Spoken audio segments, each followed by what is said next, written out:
Hey everyone, hopefully I'm live. I just realized I can't see anything. Give me 2 seconds. Today is not the day. Today is not the day. First of all, welcome everyone. I can't see anything at all. I don't know. I think my glasses. Oh, I see it. I see my glasses. Give me 2 seconds.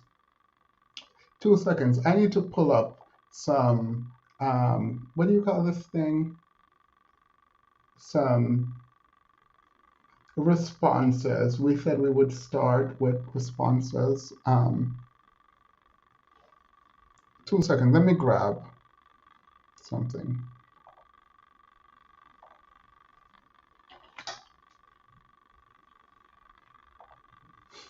All right. So, a couple of things. Thank you all for being here. You guys know what is happening with Sinji. I won't speak on this. I think that's for her to talk about her experience and to give you guys an update. I don't think it's my place. I'm happy to say that she has full control of her channel. And I will say one thing. I think that you disagree with someone should not mean you celebrate for things that happen to them that could happen to you, particularly when it comes to a tremendous amount of work being taken, particularly again when it could happen to anyone, right? And so, quote unquote, being hacked is not something you laugh about because anyone can be, and I find it really sad that people would ravel in that kind of stuff. But it is what it is. There were people making fun of this person when they failed in this area and that person when they failed in that area. And so for me, I just realized this is now the nature of the internet. I don't engage in that kind of behavior. Don't think you should or should not engage in that kind of behavior. It is what it is. Do you? I find it despicable, but who am I to judge? All right, so let's move on.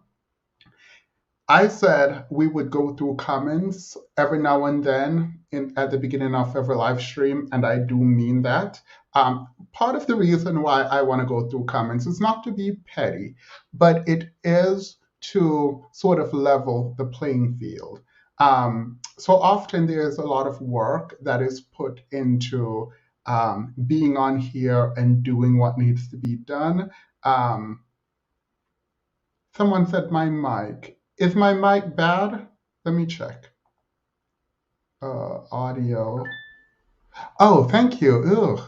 I appreciate that. Thank you. I was talking through the Logitech not the microphone for the submarine. That is disgusting. I appreciate you. Thank you so much. It is not this mic. Thank you. I appreciate that. Oh my God, I appreciate that. I feel bad for anyone who is not listening up until now. They probably already clicked off. Um, I appreciate that. It should be a lot better now because I'm actually using the correct mic. My day for the last 2 days have been just pure hell, FYI. Today, for example, I was outside. It rained when I was coming from the gym. Everything just got wet. My hair was not doing what it needs to do. So I just kind of made a little swoop de doop and left it because ain't nobody got time. And so, a mess. Anywho, back to the commenting. If you guys didn't hear what I said about Sunji, I said I would not be commenting in any meaningful way on it. When she goes live, she will talk about it. It's not my place. Glad she has her channel back. It was just one thing I will say, it is amazing to see that she is the person she says she is, where she's like, not giving up on herself. And I did appreciate that, where she was just like, I'm gonna figure this out. So that was really nice to see. All right, anywho, the comments. content creators are not on a level playing field because it feels sometimes like people get to come in the comments, not watch your content, not care, and just like blow off steam and then disappear. And you are left to deal with whatever you have to deal with. I don't want to do that. So, what I am doing is I'm making a segment where I find either good or bad comments and rip them to shreds. No, I'm not doing that. I'm not ripping them to shreds. But I'm going to read some of them. And so we can all see the negative energy that's coming from them or the positive energy that's coming from them. I am turning people's comment into content because you don't get to come on here just be fully disrespectful when I've not disrespected anyone. You don't get to come here and just disrespect people and then expect to just disappear. You can disappear if you want. I did not block anyone. But I'm going to read your comments because I can. So let's do that first. And no, you did it publicly, so I'm not blocking out your names. April, welcome to the membership. Another thing is for the men who reached out to me via email asking about debating and debating skills. I think the reason you all are asking me that is not so that you guys can learn, but so that you can go and debate women and do slam dunk on women. I promise you, I would teach you to debate if you join the debate. Oh, that is closed. But let me just say, the way you become a good debater would actually make it very difficult for you to just randomly go out there and debate people just to do slam dunk. Because part of what I would teach is empathy and having empathy for the opposing side. If you don't have empathy for the opposing side, if you're not actively listening to the opposing side, then I can't teach you to debate. Like, it's not a thing. Like, my debating strategy requires empathy for the people I'm debating and actively listening to the people I'm debating. If you can't do those two things, I can't teach you how to debate. If you can do those two things, then you don't get to do those quote unquote slam dunks in debate because you have to do those two things. So that's that on that. I am obviously willing to teach. It is what it is. But the debate tournament is closed this weekend. I will be sending the information out to the people who have signed up. All right. Now that that's out of the way, let's go to some comments because these people are weird.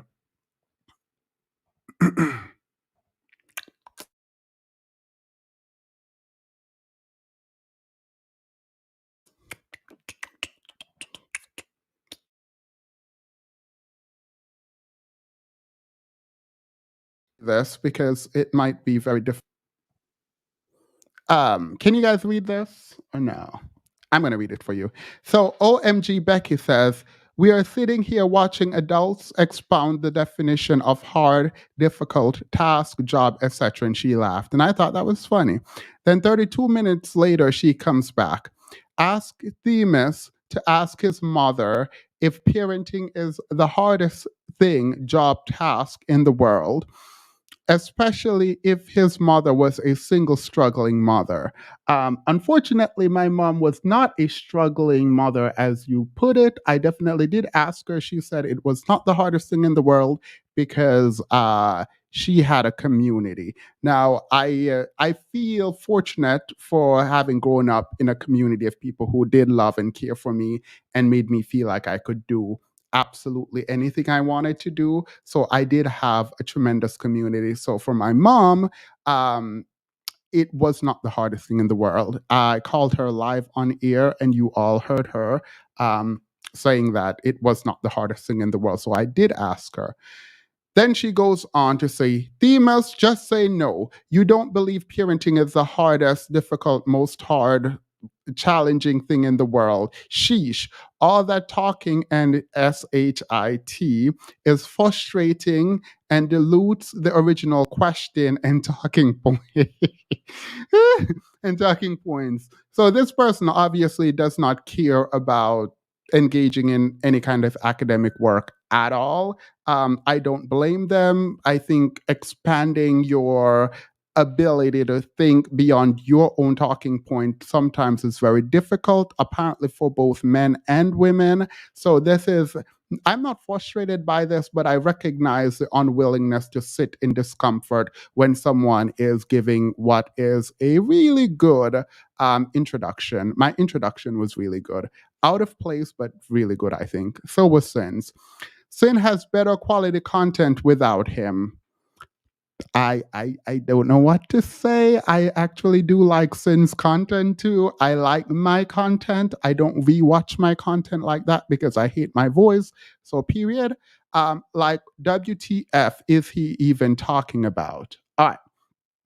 Then let's go to the last paragraph. Oh, she's not done, by the way. She is not done. She is upset and she wants us to know that she is upset because, by God, you are going to have to be upset with her. So she says, he is concentrating on specific words. Wait, she said he's concentrating on specific words and other BS to throw off the entire discussion. He knows what someone means when they ask if parenting is a hard job. Okay, so this person obviously was not listening, did not care to listen, did not even understand what the debate was about, and unfortunately for her, the conversation was above her head because she said he knows what someone means when they ask if parenting is a hard job. No one, absolutely no one on the debate stage argued that it wasn't a hard job. My opening, if she was caring to listen, specifically highlight the fact that it is a hard job. The question wasn't about whether it is a hard job or not. The question was whether it was the hardest job. So unfortunately for this person who apparently lacks any kind of comprehension and are unwilling to listen to what is happening, then you get absurd comments like this that really undermines the integrity of a debate because absolutely no one was talking about whether that parenting was hard or not. Everyone agreed that parenting was hard. It was whether it was the hardest. And unfortunately, I think maybe she did not understand this, which shaped the entirety of her comment. And no, I will not apologize for any comment I'm making now. This is her comment, and you will see why in a moment. The follow up comment was extraordinarily disrespectful. I am refraining from disrespecting her. I am making comments about what she said. And no, this is not a man posing as a woman. This is definitely a woman who wrote this and someone who really hates the fact of how the debate turned out. He is giving me Dusty vibes with the deflection of questions and talking points and failure to answer one simple question. She did not pose what the question was that I failed to answer, but I'm pretty sure I answered every question that was posed. Cynthia put this Dusty dude back in the closet where he belongs. All right. So the last comment could be considered something homophobic, but it is literally one of the dumbest statements that I have ever read in my entire life. If we're in a world where people are saying, go in the closet, come out of the closet, whatever, if it is hinting at sexuality, wouldn't you prefer for people to be out of the closet rather than in so you understand who you're dealing with at all times? I will leave that alone and leave that up to you because I don't know what she's talking about. So I'm just going to go ahead and say she doesn't know what she's talking about. Anywho, she came back 5 hours later because, by God, she was not done. 5 hours later, she came back. The video was only 2 hours long. So I don't know how you stayed on for 5 hours. Maybe she watched some, got so frustrated she had to leave and then come back. So she came back because she wasn't done and she needed to tell me more things.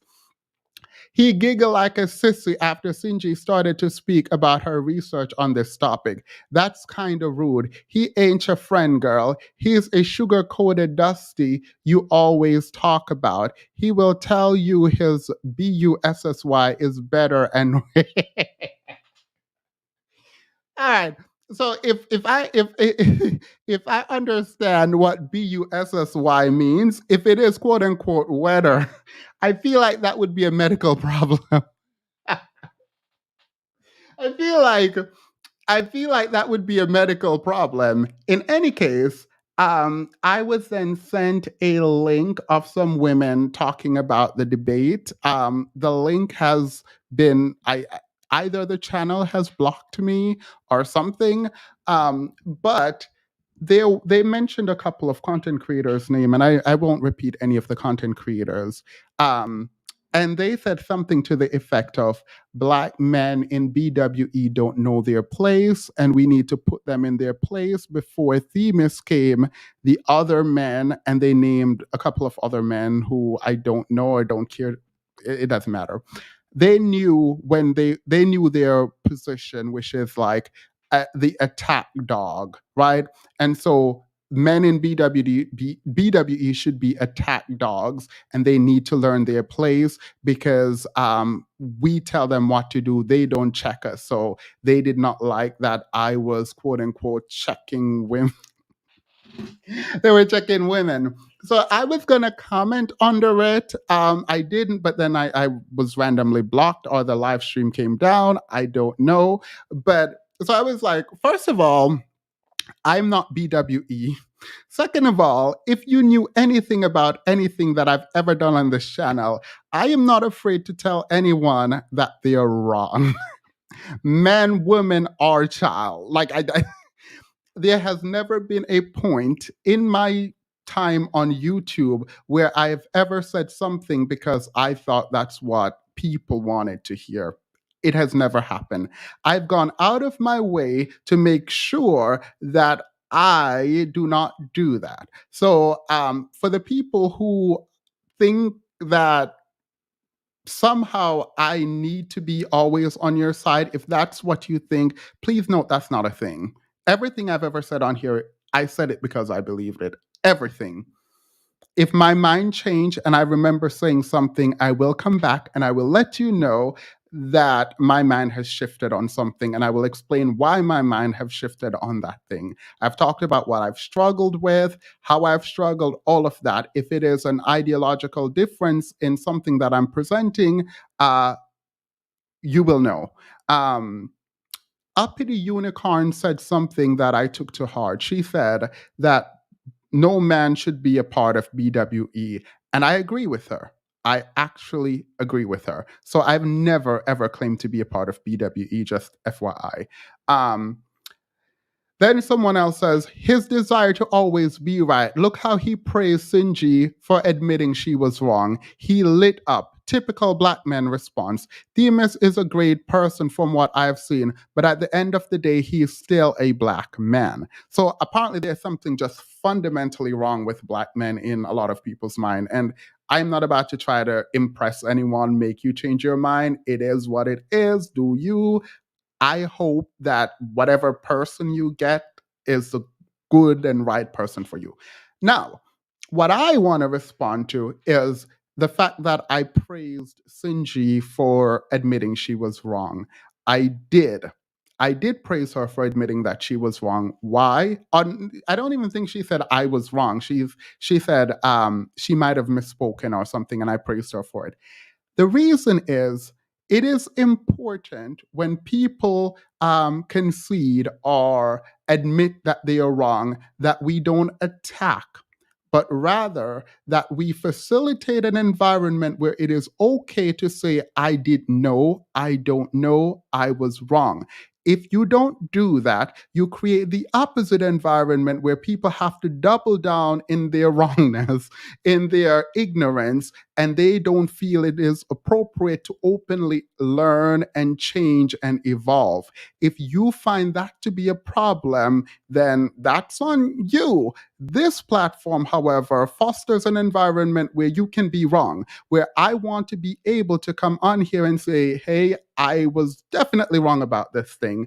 I shouldn't have said this thing. It is inappropriate, and I'm changing my mind on it. I'm working on this. I apologize, and know that that won't affect the people on here how they view me, because I should not be seen as sort of an expert in anything that I'm talking about, but rather someone talking, you doing your research, us coming back and evolving our ideas together. So, yes, I praised her because what she did is something that I like. So, I praised her for it. And I want to see more of us, myself included, admit when we are wrong. If you have a problem with that, that is a problem. Now, your views on black manhood and black men, that's on you. It is giving what it's giving. I can't help you. Like I honestly can't help you. Nor do I want to. Like, right? Like, if you view my blackness and my manhood as something less than, I promise you I'm fine with it. I promise you your opinion doesn't matter. But as to Sinji and me praising her for doing the right thing, um, do with that what you will. And then there was a last one that I wanted to talk about.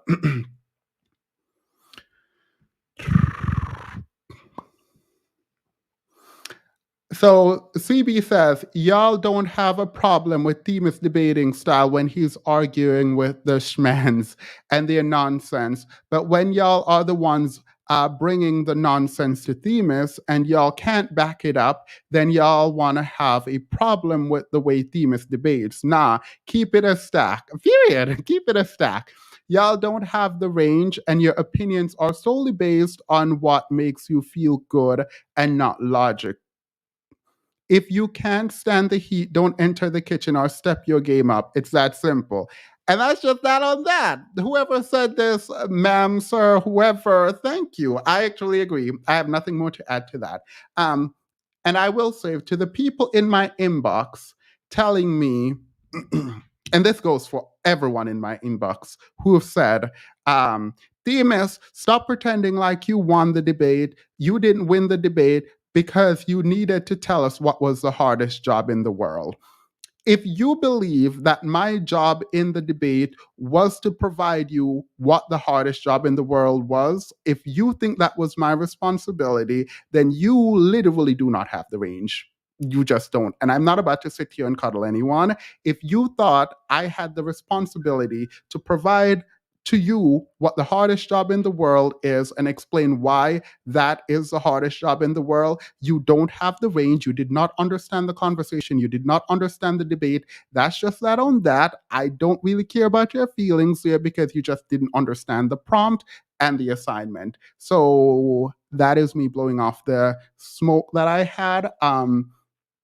I would say you can come up and talk about the debate, but I think that's the nail in that coffin. I will not be commenting further on it, but you just didn't understand what was happening, and that's fine. We all don't understand a lot of things. So, with that said, let's get into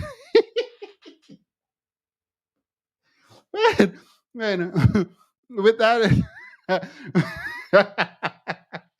It feels petty, but I promise you, I'm not trying to be petty.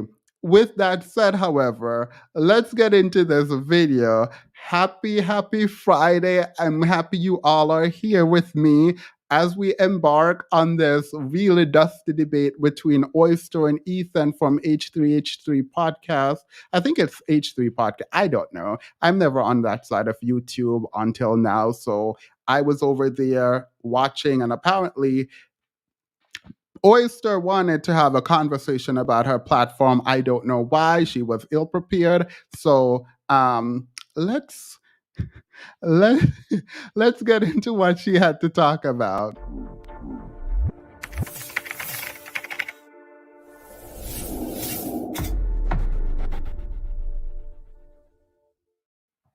All right. Giggles says Themis. Oh, thank you, Giggles. I appreciate that. Thank you. Stars Above the Emerald Forest says, acting like it's here is a mess, but it is. Wait, really? You think it's giving? I actually, if you see the back, I appreciate that. I'm really not acting. I do actually think it looks a mess, but I don't care. My skin today is giving. It is giving. I can see my skin glowing, so that I won't be pretending looks a mess. Ugly people are always mad at life. We love you.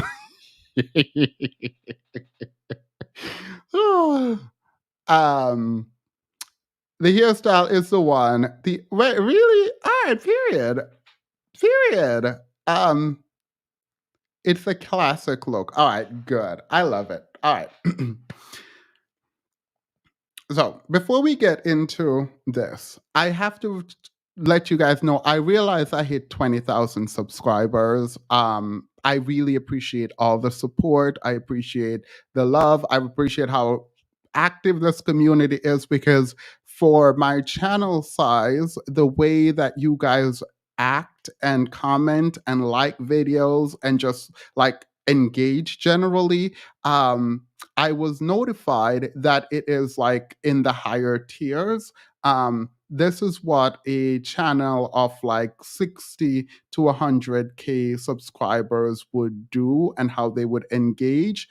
In fact, a live stream for this channel size should be probably around, what did they say, 300 people on a good day, right? So the fact that we are currently at 600 and we just started is like bizarre, apparently, in people's mind. I didn't know this, but I want to say hats off to y'all for giving me such a strong community for what, a year now, 2 years now. So I do actually appreciate that.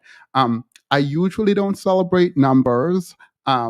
And the reason is because at 500 subscribers, I literally thought I made it. I didn't expect that there would be anyone on YouTube who wanted to hear me talk. And so the fact that so many of you all are here is just amazing. So at 500 subscribers, I was elated. There's nothing more. Like, I don't think there is any number that can come that can replace the way that I felt at 500 subscribers. Like, when I tell you that when I made 500 subscribers, I was like, I am it. We have a community. This is great. I will come on and we'll talk. And 50 of us, sober bobo, right? Where's your comment? Sober Bobo, London Link, LB, and I would be on here by our lonesome selves, and we would just be talking. So that was amazing. I really, really appreciate the support. I'm actually excited, and I just really, really appreciate just how much support I've gotten, and how active this channel is. Like, beyond the number, just how active. When people were going through and analyzing my channel and highlighting the fact that it is performing at we are a good channel between, what was it, 60,000 and 100,000 would be performing like, I was like, period. I mean, I didn't know that, but I'm here for it. The Sanderson sister says, did y'all see how everyone has been dragging Oyster on Twitter for her comment about aging? Laugh. No, I have not. I wish I saw that. I have not. She gonna get dragged again today. 20K and growing. Fruitcake period. Fruitcake gang. Yeah. Fruitcake gang. For everyone who signed up for the debate, again, $1,000 for the winner. 5,000 of which 5,000 of which will go to a charity of their choice. Cash prize then is 500. Then second place will get $500, 200 of which will go to a charity of their choice.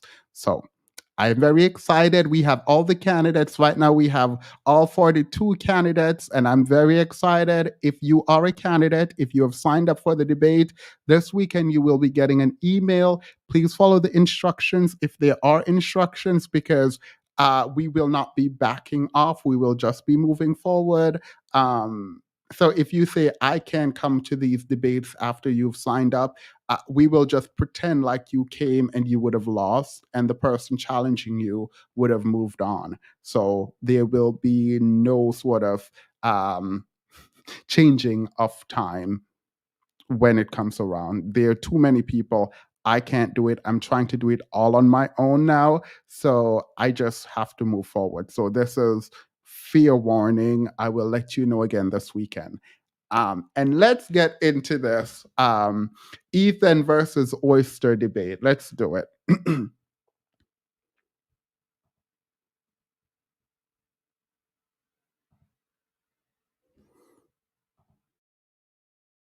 and just jump right into it. Should we what? Yeah, let's just jump right into it. Let's just jump right into it. Yeah, no, let's do it. Yeah, I don't want to keep her waiting. Okay. All right, stand by. Let her in. One second. All right, pin. So she's in the lobby. We're just connecting her. Oh, there, I can see her. Great. She's in the room. Good. Thank you. Look. Oh, Jesus. What's that? Clapping. I don't know. Was it me? Oh, there's just crazy audio feedback, but your camera feed looks great. Okay, can you hear me okay now? Yes, I can hear you. All good? Okay, yeah, we fixed it. Hi, how are you? Your feed looks good. You sound good. Thank you. I'm good. How are you? I'm good. Thank you for calling in. Obviously, I saw your tweet. Is this a trap or a good faith conversation? It's not. Yeah, I wasn't sure which. Well, yeah, I think it's a good faith conversation. I mean, what would you consider to be a trap? It's kind of like when you walk into an interview and it's like they're not trying to have a conversation. They're just trying to like paint you out to be a certain way, I would say. Sure. That would be like a bad faith when they go in there with an agenda and they're not really open to hearing your thoughts. Well, certainly I hope for it to be a challenging conversation, but I hope that you'll find it to be in good faith. I mean, you know a little bit about me, I'm assuming, so you kind of know what's my positions on a lot of things. But I do look forward to speaking with you, and I thank you, by the way, for accommodating us. I know you're in the UK, so I thank you for making the time. Before we get any further, one of the things that I do know about her, and I've watched some of this, I do know that she does not know how to defend any of her talking points. I do know that. I do know she lost the debate to Hafiz. So, like, I'm not saying Hafiz is not a good debate. I mean, yeah, I'm saying Hafiz is not a good debater. Last time I checked. So, it is odd to me then that she would even come on here to defend her position. And maybe she was not aware of what she would be doing on here. So I will give her that. I will say she did not know what she would be doing, and therefore she was ill prepared. But you talk about this so much every day, all day. One would expect that you know what you're talking about. Now, I just realized that my viewer count is switching between 740 and 680. Let's just ignore it because I'm not about to do this with YouTube now. So let's continue. Time and coming out here at a weird hour. Yeah, no, I used to watch you like last year, actually, a good amount, like a year or two ago, maybe. What is like as a fan or as like a hate watch? No, I don't know if it's like awkward to talk about like Trisha, but I used to watch like the show you guys did together. Oh yeah. Really no, you can. Well, thank you. That's nice to hear. I'm sorry if you guys are mad at me complaining, but my chat has frozen. I can see my chat moving on my phone, but on the side of my screen, it is frozen. So I'm not sure. We just go. If you are sending, I see a super chat from Mia that says, "Because you're dope, my best friend fangirl when we met you in person almost needed her inhaler." Wait, were you on the train? Was that you on the train? I met some people on the train that were like saying it was me. Let me try to leave and come in. I'm gonna leave and come in. I apologize. I don't know if this is gonna stop, but let me reload the entire page.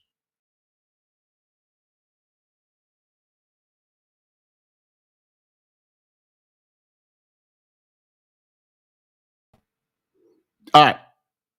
It's working now. It's working again. Whew. It's working.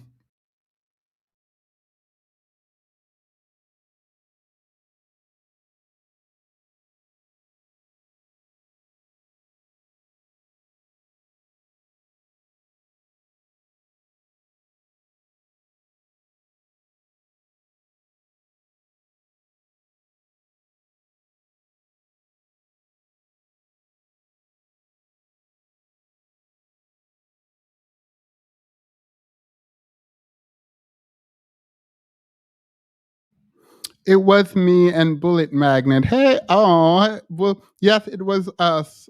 And so she looks like a mechanic. It was nice meeting you both. I really appreciate it. FYI, something is up with StreamYard. and I don't know what it is. So I can't put any of your comments on the screen because I don't know why. I can't tell you why.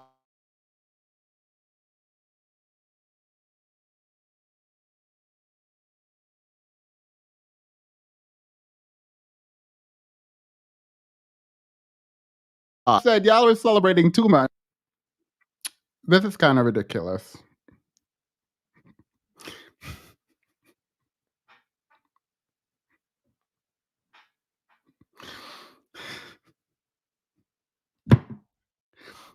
Look, I'm so over this. I'm so over this. Like, I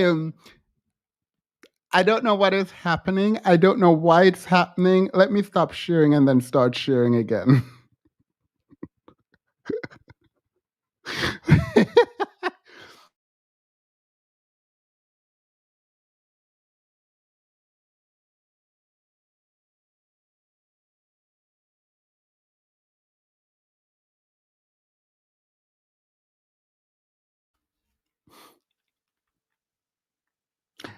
After the whole hacking thing, everything seems suspicious to me. So I don't know what's happening. I don't care. I'm not even going to run up my blood pressure. Let me make this small and then we'll do it again because I don't know what's happening.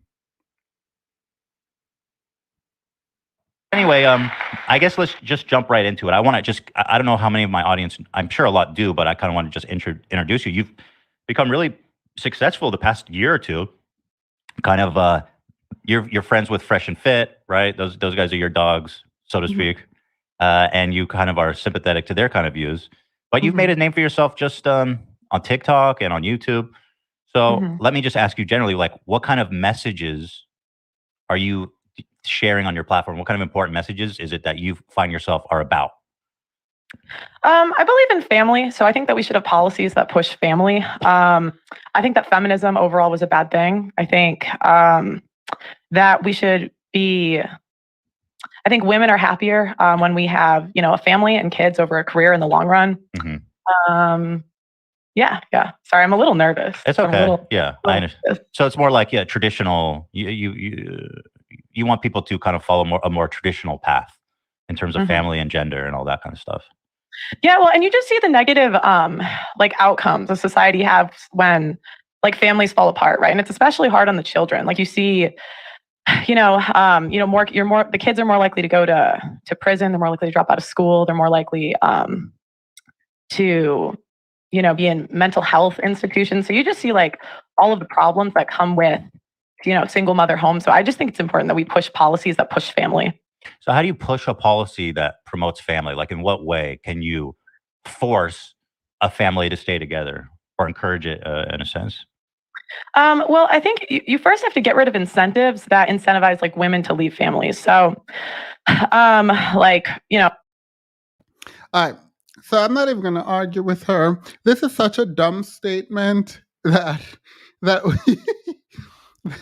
that women are incentivized to leave family is one of the dumbest statements people push in, I guess, red pill community. Part of the issue, I'm not even going to get into the no fault divorce because I'm pretty sure they're going there. I don't remember this, but they're going to go there. Women and men do not leave good relationships. Just up and leave. If this happens, this is not the majority of the time. The majority of the time, if the relationship is good and people are in loving, happy families and relationship, they are not just leaving them. It is really annoying to hear someone speak about it in this way, but please know you all will be triggered, probably, most likely, because this woman don't know what she's talking about. Someone said a traditional oyster. I hate this. One of the best part about my live stream is the comments. I hate StreamYard for this so much. One of the best part about the live stream is the comments, and the fact that I can't put your comments up is really bothering me.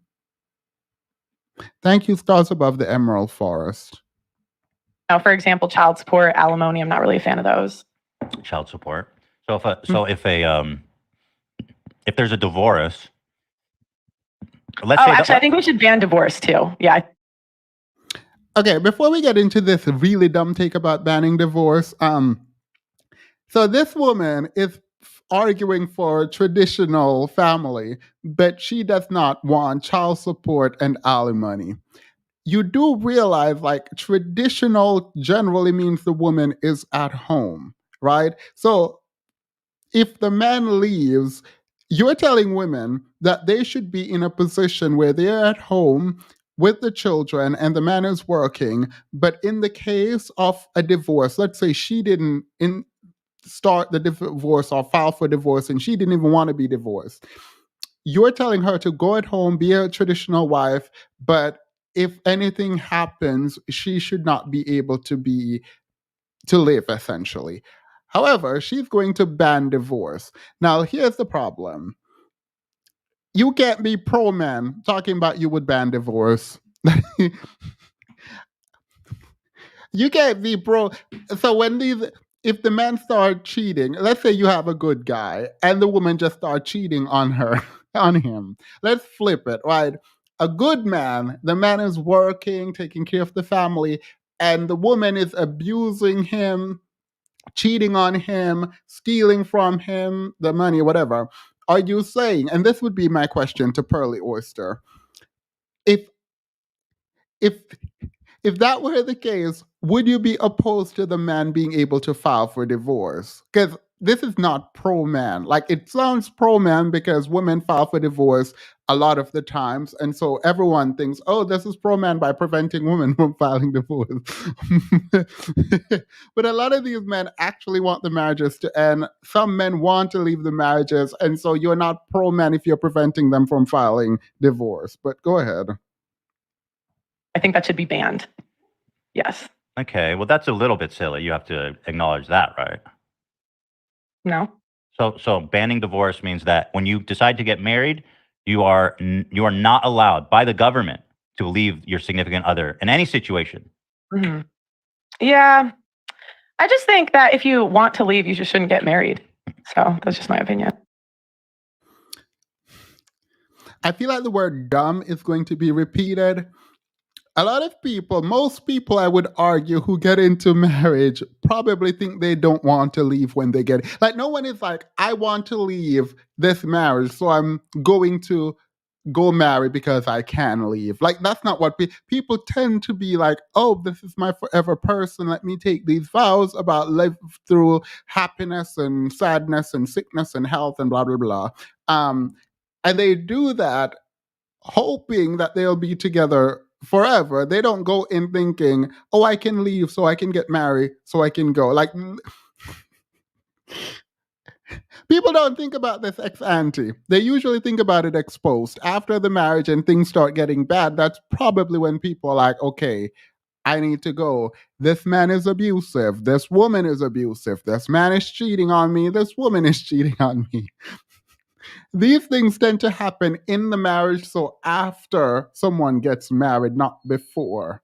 I mean, except if you're Danae. Danae Jackson knew it was happening before, decided to get in the marriage. It continued, and she wasn't about to leave. So Derek actually filed for divorce. Okay, so yeah. Right, but like in the real world, that kind of simplistic. And you know, there's like exceptions to this, but I would just say in general, for most cases, you know, we could talk about exceptions, but like the rule. Well, the exceptions are the important part, because I've heard you say that a lot when you're talking about things. You say, oh, you want to talk about exceptions, but the exceptions is the important part, because those are the people that are going to be affected. I mean, exceptions are going to be a large part of divorces, as you say. I mean, you're talking about like. I hate having to read your comments from the phone. Soba Boba says she clearly wants something for herself and perhaps feels like she's campaigning for it. She could keep or get what she wants, feels selfish, ignorant, and agenda driven, not thoughtful or nuanced. Yeah, I mean, to be fair, I don't go to Oyster for nuance. I don't go to Oyster for anything, right? Besides great seafood. Oyster does not deliver much outside of like regurgitating talking points that she doesn't fully understand. 25% maybe or more, because if you're saying you're not allowed to get divorced, so we're talking about like, what if the relationship is physically abusive? Mm-hmm. Yeah, I think if it's physically, see, this is the problem though. All right, if it's one-sided physically abusive, okay, fine, divorce. We can. What do you mean if it is one sided physically abusive? Even if both sides are physically abusive to each other, that is probably a marriage that should end. What do you mean if it is one sided physically abusive? Then yes, that could be an exception. So if both people are physically abusive to each other, i.e., physically fighting each other, are you saying in those cases they shouldn't be able to get divorced? I feel like she's thinking like only women file for like I feel like in her mind, in that oyster mind of hers, she's thinking, probably not thinking, but she's saying only women file for divorce, and so preventing if the woman is hitting the man back, then she shouldn't be able to file for divorce. But that is such a dumb take. If men and women are fighting each other, they probably shouldn't be. This is y'all king. This is y'all's leader. Let me play. There's so much to go through. Can allow divorce for those exceptions, but Okay. like I've even talked to people that work at like abuse centers, and they say that the majority of abuse is mutual. So it's not just one side's hitting the other; it's like mutual. So Surely I that's just not the every goal, time. I think. Yeah, I know. So I won't fault the Ethan person for this, actually. But like, why are you saying surely that's not everyone? It doesn't matter if it's let's say 90%, this is not true, is bidirectional in terms of abuse, right? Like, let's say it's not unidirectional, both people are hitting each other. What then? Are you saying they shouldn't be are you, are you saying they shouldn't leave that marriage? Are you saying legally people should not be able to leave a marriage if they're both physically abusive to each other? Is that the sorry, I can't even get it out. Is that the position that this woman is trying to take? Like, I really want to know, is this the position if you are in a physically abusive relationship, but it's not physically abusive one way, but both ways? This is not even funny. But the take is so dumb that if I don't laugh, I'm just going to be yelling and be mad. If they're both fighting each other, you're saying they shouldn't be able to leave. Is that like, don't even try to quantify how much is unidirectional versus how much is bidirectional. I don't care. People are hitting people, you're saying they can't leave. All right, girl, period. This is Oyster's world, under the sea. We're at Bikini Bottom right now. But it's not healthier either. Mm-hmm. I just think that the goal should be to keep families together, and that the goal should be to work through it. I think most people agree with that, right? Because I think we all can look at the stats and say family is important, right? Family is important. Nuclear families is important to like the health of children growing up in general. I think we can all say that. But when you say something like divorce should be illegal, yeah, we got to kind of suss that out because that's a pretty extreme claim. For example, in 2014, family violence was the cause of 25% of divorces. So I don't think it's fair to characterize that as some kind of like super fringe example of why people get divorced. Well, but you also have to look at there's incentive structures in place where there's a lot of false accusations in family court. And a lot of people don't know this, that family court is actually it's not based off of evidence. It's based off a balance of probabilities. And there are incentive programs. This is not true. This is not when okay. When she says balance of probability, I don't think she knows what this means, because even if you're balancing the likelihood that something happened or did not happen, one party or both are generally providing evidence to prove their point for you to balance the probability that something happened. What do you mean? Do you think a woman can just go to court and have even essay, for example? Do you think people just believe women I feel like you're just saying balance of probability, but I don't think you understand anything that you're saying. I am not going to get frustrated because I'm not about to sit here and get wrinkled over Oyster. So I'm just going to be laughing about all of this all the time. Like there is no serious analysis. If you came tonight for any kind of serious analysis, know that it is not here. This is a mess. This woman does not know what she's talking about. That's fully what I'm here to say. And I'm just going to laugh at this. Actually, I was supposed to read the Supreme Court case that just came out about affirmative action, and I read it once and then I was going over it again. But because so much happened, I couldn't put together the live stream for today. So that's my bad. Hopefully, I can do it before next time. And we'll talk about it then. So this is how we ended up with Oyster. I was just not prepared, so I decided to laugh instead of doing something serious. That you get, like in the UK, you get a free lawyer if you accuse your husband of abuse, and it's less than 10% of cases are actually like followed through with the police. Sorry, I don't want to move on quite yet. I want to stick on the topic of not allowing people to divorce.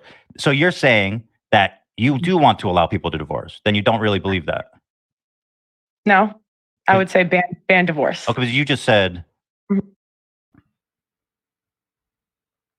See, this is why I want my chat box to work. Because like Hood Mystic is like acting up in the chat box, and I can't put his comment on the screen. He says, "How do you approve abuse?" He says, Hood Mystic says, "How do you approve APPROVE abuse?" Period. I don't know who be approving abuse. So how you approve abuse is there's a stamp that says approve, and when the idea of abuse come up, if the judge stamps it.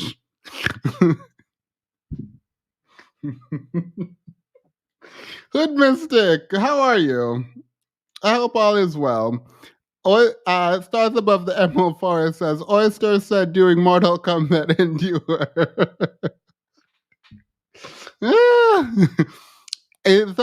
He said it's, to be fair, Hood Mystic just explained that was autocorrect. So I don't know why autocorrect would change prove. I don't know why they would change approve to approve. I think you wrote approve. I'm pretty sure you wrote approve. All right. Sanderson Sister says, the scary thing is people like her can turn into Serena Joy real quick. No, I don't actually know what that is. You would allow an exception in the case of abuse? I said one-sided abuse exception, sure. Okay, so how do you prove the one? So then you don't believe in forced divorce? Or Okay, ban divorce. Fine. Yeah. Ban divorce except for one-sided abuse. Okay, sure. Except for one-sided abuse. And is there going to be a system to kind of... I wish, I know, like, there are things that I wish I had said, so I'm not even going to fault this man for not doing this. Like, everything is happening at once, and he probably thought, this is such a dumb take, I'm not even thinking about this. But you really do need to ask, okay, why do you keep saying one-sided abuse? Are you saying when both people are abusive that they shouldn't be able to leave? Like, I really, that is a question that I really want to know the answer to. If both people are abused, does that cancel their ability to leave? Like, is that what you're saying? How do you prove that the woman or man? Well, I think you have to press charges in criminal court, not family court. So only if your significant other is tried criminally are you allowed to leave the relationship. Yes. Tried and found guilty criminally. Yes.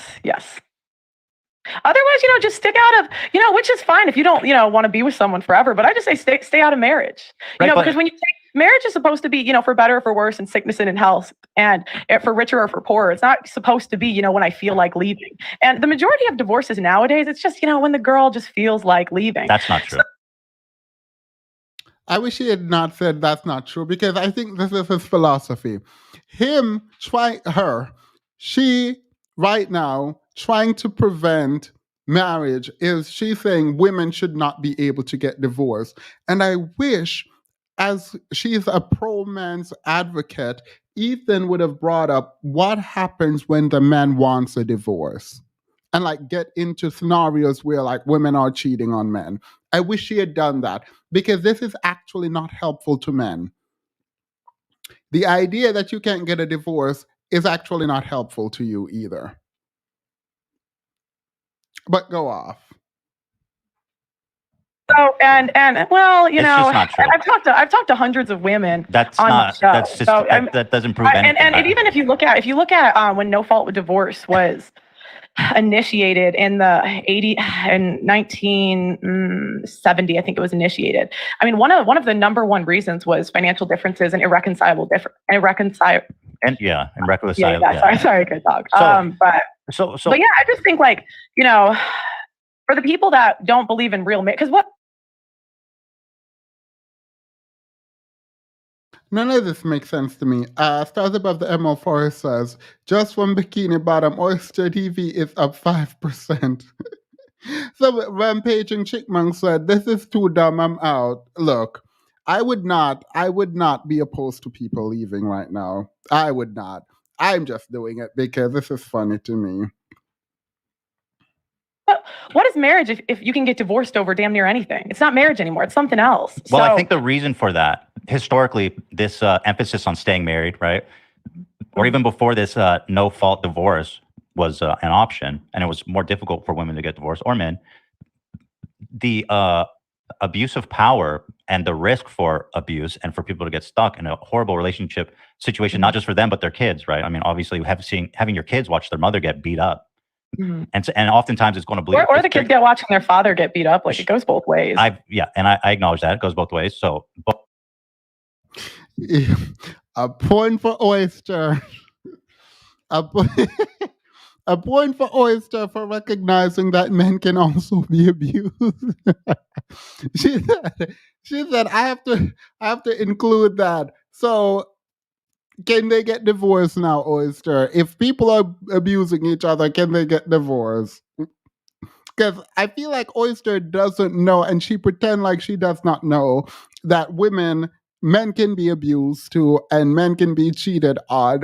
And so saying you're going to strip away the ability for one to get divorced is like really idiotic. Why was she sighing so much? What was that about? Black woman today, she sighs when she doesn't have anything else to say. She don't know what to say. I'm so sorry. I'm looking through the chat and I will try to read as many. I usually put the super chats on here, but unfortunately I can't do that because StreamYard is not working at all. Like, at all. both people have a right to, in my opinion, get divorced, because the alternative is one of the partners being stuck and like do you think that's the majority? Do you think that's the majority of cases? Stars Above the Emerald. Stephen Crawfish also said that women shouldn't just be able to get divorced if the other party doesn't want it. Absolutely not.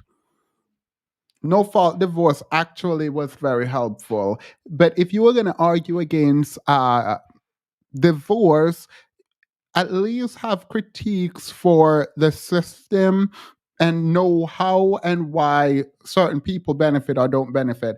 This woman is literally saying just ban divorces. Like, what? Like, we're not even in the same world, much less on the same page to have a discussion because she's so dense. Like, who says we should ban divorce? and not have a qualifier at all? Have to be pushed into qualifiers. A majority of cases of what? Divorce? Of divorce. 25%. 25%. What? It's 25% based on statistics. No, but that's not what's in criminal court. It's like less than 10%. It actually followed through in criminal court. Well, regardless, 10% is enough, don't you think? No, I said less than 10% of the abuse cases of the 25%. So that's like. Journal of Family Violence in 2014 found that approximately 25% of divorces in the United States involve domestic violence. Right, but again, that's because the woman says that she was, because they're incentive. Okay, but you're just saying stuff. You're just saying stuff. She did not know the research yet. She's telling you. This is what the lead attorney or the lead duster, whatever his name is. tried to do when Ruslan brought up research. He was trying to explain the research that he's never heard about or seen ever in his life, but goes on into this long diatribe like, let me explain why the research is the way it is. Let me tell you about the reality of the research. Sir, have you ever seen this research? No. Then you probably should go look into the research, read it, understand it, and then come explain it. I feel like you can't just start explaining the research that you've never read or seen. Like what? What do you mean? Stuff. You don't actually know that to be true. No, I do. How? I do. Like, okay, in the UK, there's a law that you get a free lawyer if how does that? Sorry, but how does that prove that women are lying about violence?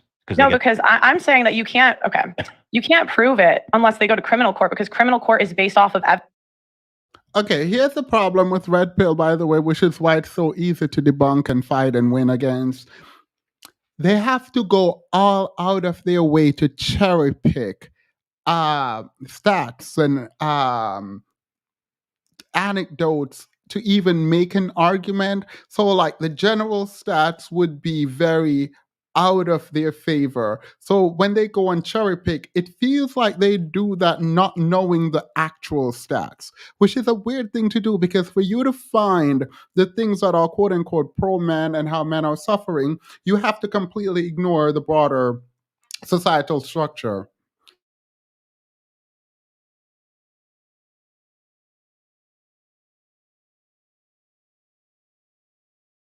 Wait, sorry. To ignore it means you would have to know it. And I feel like they don't know because you would be aware that these stats are going to be shoved in your face. So how do you find the fringe ideas and stats without knowing the more general and readily accessible ones? Like, none of this should be a surprise to her. Like, you have to go out of your way to not see the truth. So if you're lying, at least you know what to expect and kind of how to either respond to it or get out of a conversation about it. But it literally seems like these people don't know like the actual stats and the legal framework under which we're operating. It feels like they don't know it. So when you bring it up, they're like reacting to it for the first time. That does not make sense to me. All right, there's a lot to get through, so let me stop talking so much. Evidence where family court is based off of a balance of probability. So it means it's more likely that they did it than didn't do it. It's not innocent until proven guilty. Right, but they're not going to jail. It's just to let. That's such a dumb take. There's the standard for criminal liability is very different than civil liability. And to want civil and criminal liability to have the same standard is absolutely ridiculous. One of those have at its core the ability that for someone to lose their freedom. We want to make sure that in losing people's freedom, the standard of proof is extraordinarily high, right? So even we can know on some theoretical level that this person is guilty if in the US system at least, if the state cannot prove their guilt beyond a reasonable doubt, then we have accepted that they should not be locked away. Now, we will lessen the standard for civil case where your freedom is not an issue. The fact that you're arguing that the civil and criminal liability and burden of proof should be exactly the same is absolutely ridiculous, underhanded, and stupid. It is one of the stupidest ideas I've heard. Yeah, I said it. Yeah, it is dumb. Nobody says behind CLD argue women are incentivized to leave. Look, but the abused. I mean, you could partner. call it jail when you have a lifetime of not seeing your children. When the You whole could, but like it's not. community. I mean, you could. I mean, have you spoken to these men? It's like literally their whole community thinks they're an abuser. Now they get to see their kids maybe 3 days a month if they're lucky. A lot of them are put on. Sure, a lot of them are course. put on. Yeah, right. there's bad outcomes for sure. But Horrible. on the whole, I mean, a lot of men zero themselves out during this. They what? Like a lot of men commit suicide during. I see. Yeah. Oh, that's horrible. You know, it's horrible. It's like absolutely terrible. Like I interview these men that are going through this. Yeah, I'm sure that's happened, but Wait, nothing about this is funny. I'm laughing because how dumb that statement put together actually is in my mind. A lot of these men commit unaliving themselves. And she's like, I interview a lot. A lot of these men. Now I understand that. I think she's saying she interviews a lot of men going through divorce, and that's the people that she interviews, so that makes sense. But my brain interpreted it as I interviewed a lot of these men who have gone through suicide. That's how my brain. The way she's talking, I wouldn't put it past her to mean that. You know, that's what I got from it. At the same time, you're saying women are lying about violence, and I haven't seen you be No, able to okay. prove that. I'm saying that you can't prove it unless you go to criminal court, because family Right, but court it's not is a crime. based off of evidence. Right, but they're not going to It's jail. not- It's just about the I- welfare of the kids, and I mean the people. It's a involved. crime if you're falsely accusing someone of abuse. I'm saying there's no, you can't. They only prove it in less than 10% of cases. Okay, In criminal court, because criminal court is based off of evidence. Family court is not. So, well, why are you letting her get away with that foolishness? Why are you? She said criminal court is based off of evidence, family court is not. At that point, just shut down your computer. Just like close the computer and just be like, yeah, nah, it's above her. This is above her pay grade. Like, how do you sit there with someone who says family court is not based on evidence, criminal court is? You are messing up the word evidence with burden of proof and the level and difficulty that each include. Both of them require evidence. Now, what you consider to be evidence might differ, but the court would probably, the court would, there's no probably, will argue that they both require evidence. What do you mean?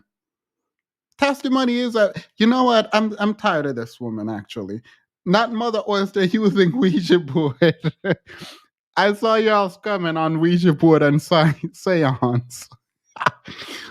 I wish I could put them on here, but I can't. I hate this for me. YouTube. I'm mad at StreamYard. Can we add StreamYard? We need to add StreamYard so they fix this. How do I? Let's try this. Stream. They need to fix this. Absolutely not. I pay too much for this monthly. Call Oyster now for your free psychic reading in Miss Cleo. Let me play this. let's just say less than 10%. I'll just give you the benefit of the doubt on that. Still seems like enough to give people the option to leave. And this idea that women just leave whenever they want seems a little bit infantile, since because people change, right? Especially when people get married young, which does happen. People change, people go through shit, people grow apart. A lot of the men who end up being abusive, you hear, were one way before they got married and one way after you get married. So I don't think it's fair to say you're just leaving whenever you want, or you should just have to stay in this forever. Wouldn't you prefer people get married than never get married? Like, I feel like you would be disturbed if, like, only 5% of couples ever got married. Mm-hmm. I'd rather people got married than stayed married. Right, but that wasn't one of the options. I actually don't see a point in getting married.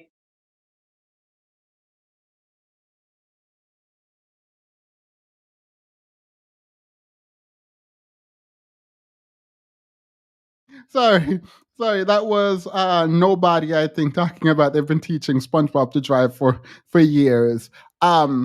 So by the way, she opened, and I wish Ethan, I think his name is Ethan, caught this. She was trying to pull up stats on why marriage and family is important and why we should push marriage and family.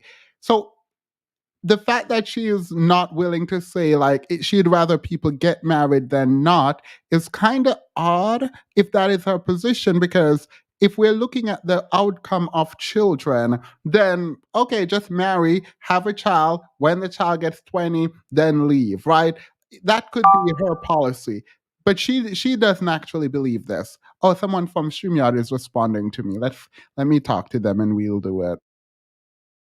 With the way that marriage is today, to be honest. Yeah, because again, like, what is it? The average marriage is like 8 years. So the average marriage is 8 years and you're done. That's not marriage. Leaving a marriage due to domestic violence and not pursuing criminal charges. If so, let's say that a woman's in a marriage and they have no fault marriage divorce. So let's say she doesn't want to charge her husband. She just wants to leave amicably. Okay.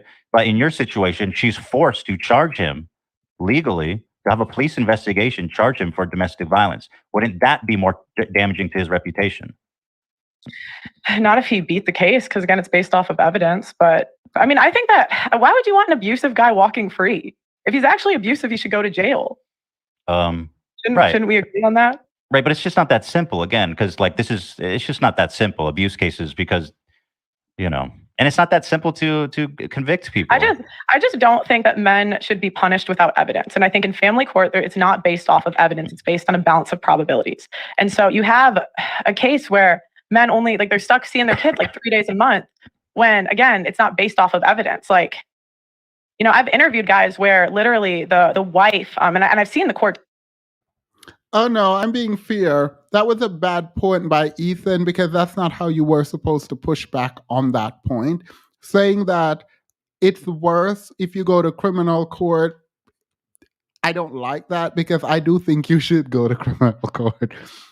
If he's abusive, you should only get divorced. You should also drag him in criminal court. Yep, I advocate for that. So if a man is abusive, I do agree that you should go, and they shouldn't be walking free. But she only said that because of the opening that Ethan gave her, which should have been, can the man file for divorce? That's the question that I need Ethan to ask Oyster. Can men file for divorce? Should men be able to file for divorce? That's it. Documents. It's coming out in my documentary that's coming out in the fall. But the wife was plotting to try to get the guy to hit her. Right. I'm sure that happens, but and the wife still got custody. Right. Mm-hmm. But that's not a representative case. Again, I mean, for example, you ask why. Okay, I'm going to try something that I've never tried. So they're telling me that I need to do Google Chrome instead of, you need to use not Google Chrome, but Firefox or something. I don't know, girl. I don't know anything about websites. But they're telling me that I need to do Firefox instead of Google Chrome, and then it should work. But sorry for the inconvenience. Eddie, sir, don't sorry for no inconvenience. Give me back my subscription. I need to go full Karen right now. Let me try. Talking about sorry for the inconvenience. These people absolutely play too much.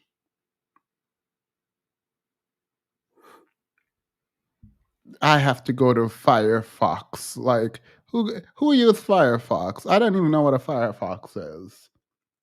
That Google Chrome is literally the only thing that I use.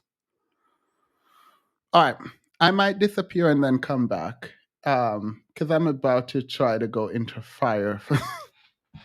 Look, I have not known. This is the most I've ever known about a computer in my life. All right, it's not opening, so we just gonna hope that everything works out, because I don't know what's happening.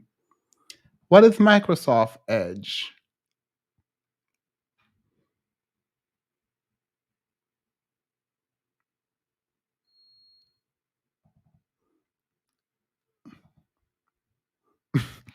Yo, this is so weird. Why does nothing work on my computer?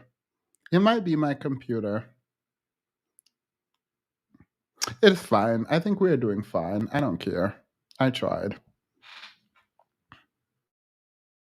A mom wouldn't want to try a parent. It's more nuanced, right? I mean, you need a more developed take on that, because it's very traumatic for the kids and the family to put their father through a violence case, and especially when the kids are probably going to have to ask to testify, to talk to the police. I mean, I totally understand why mother or father wouldn't want to put their family through that, don't you? I mean, I can understand it. Yeah. Sure. Sure. And I mean, according to national statistics on domestic violence, okay, there's 10 million men and women each year that are the victim of physical Mhm. abuse. Mhm. But in your world, I have a feeling that a lot of these people would be trapped in these marriages, Mhm. and that's okay. I said in one-sided abuse, they could leave. Yes. Okay. So no. Yeah. Okay.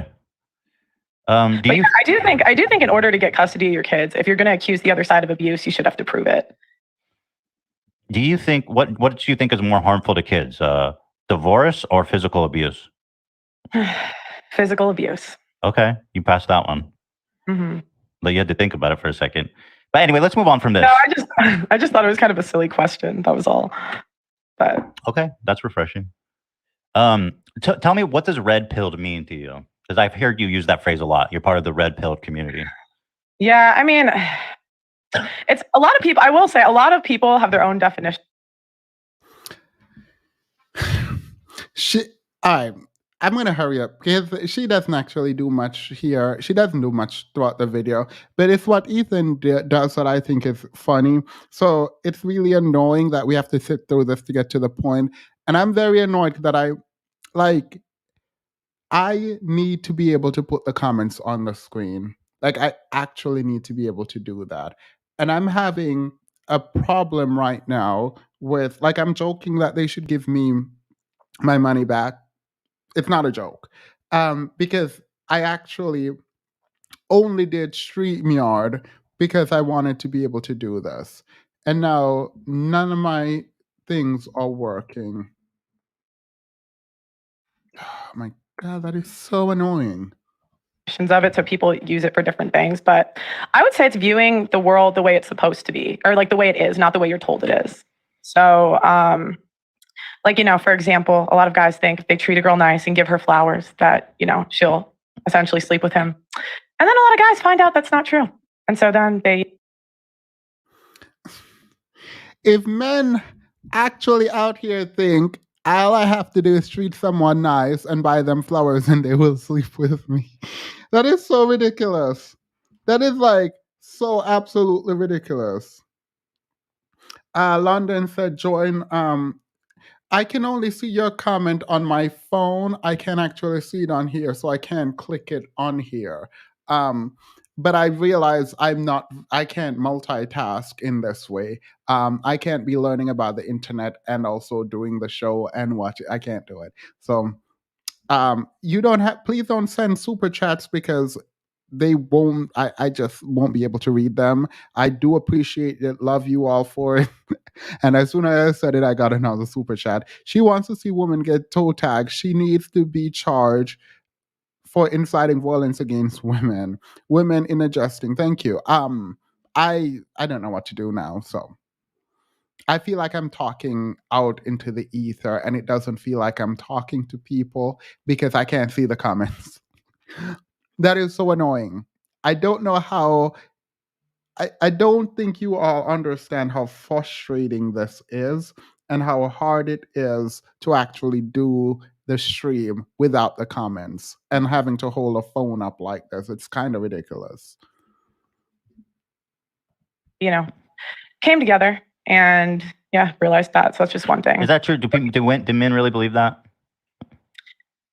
But what do you mean? That if you buy flowers and be nice, she'll sleep with you? Yeah, I think so. Yeah, I don't think so. I don't think that's real.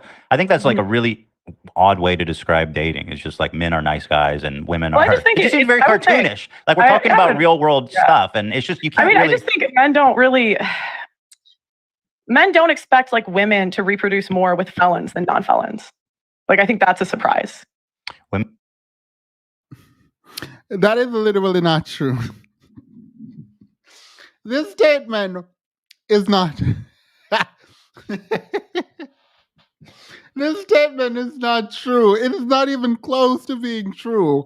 The statement that women reproduce with felons more than non-felons is absolutely bizarre. It is so not true that it's ridiculous. It is absolutely ridiculous to even consider that someone is saying this. Oh, is this working? Hey, Prince Brady, are you here to help me with my technological issues? Yep. All right. Are you talking? Oh no, I'm in bed. I have a tummy ache. I'm just trying to see what's going on with these comments. All right, can you see the side that they're not moving? They're moving for me. I need the people in the comments to type stuff so I can see if they're adding. No. They're typing. Like the comment is moving on my phone. It's not moving on the side here. Oh no, it's not moving for me either. Well, I've exhausted the extent of my help. Yep. All right. Have a good night. Good night. You can say in the back. Oh well, girl, you really did. You really came up here and did absolutely nothing. Girl, I hate.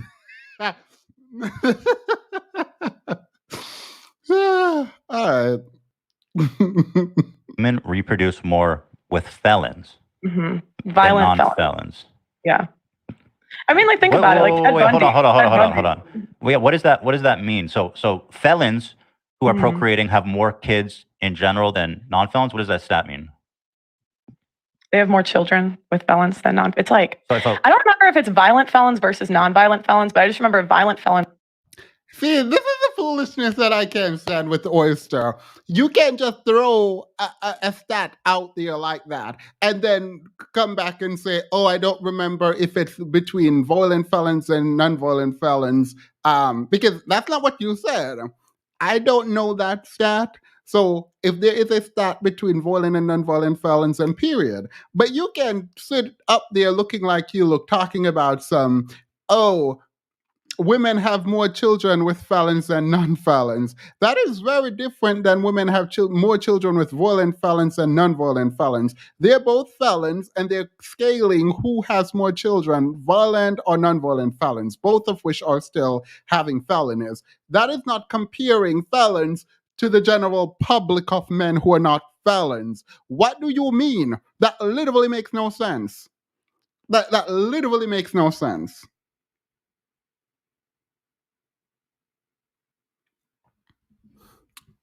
Yeah.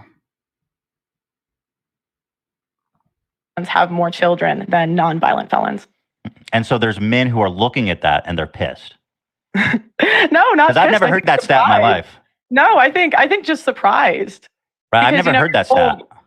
Okay. Yeah, is there a source for that? It just seems kind of an odd stat. Like, what does it prove? Felons have more kids than non-felons. Well, I think the reasoning is because women want a guy that can. No, absolutely not. I'm going to Google this. And if I don't see it in the first two search, I'm going to be annoyed. Felons versus non-felons children.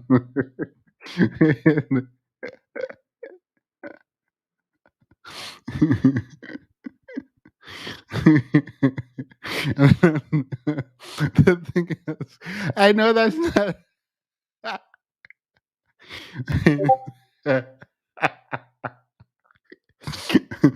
Sorry.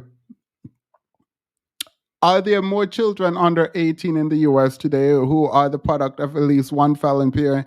What? I mentioned a lot. Girl, this is like a chat room. Girl, I need Pearly Oyster to really provide the source. Because if this is true, I think women need to have a conversation for real.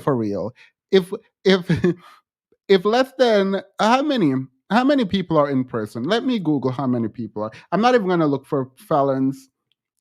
How many men are in prison?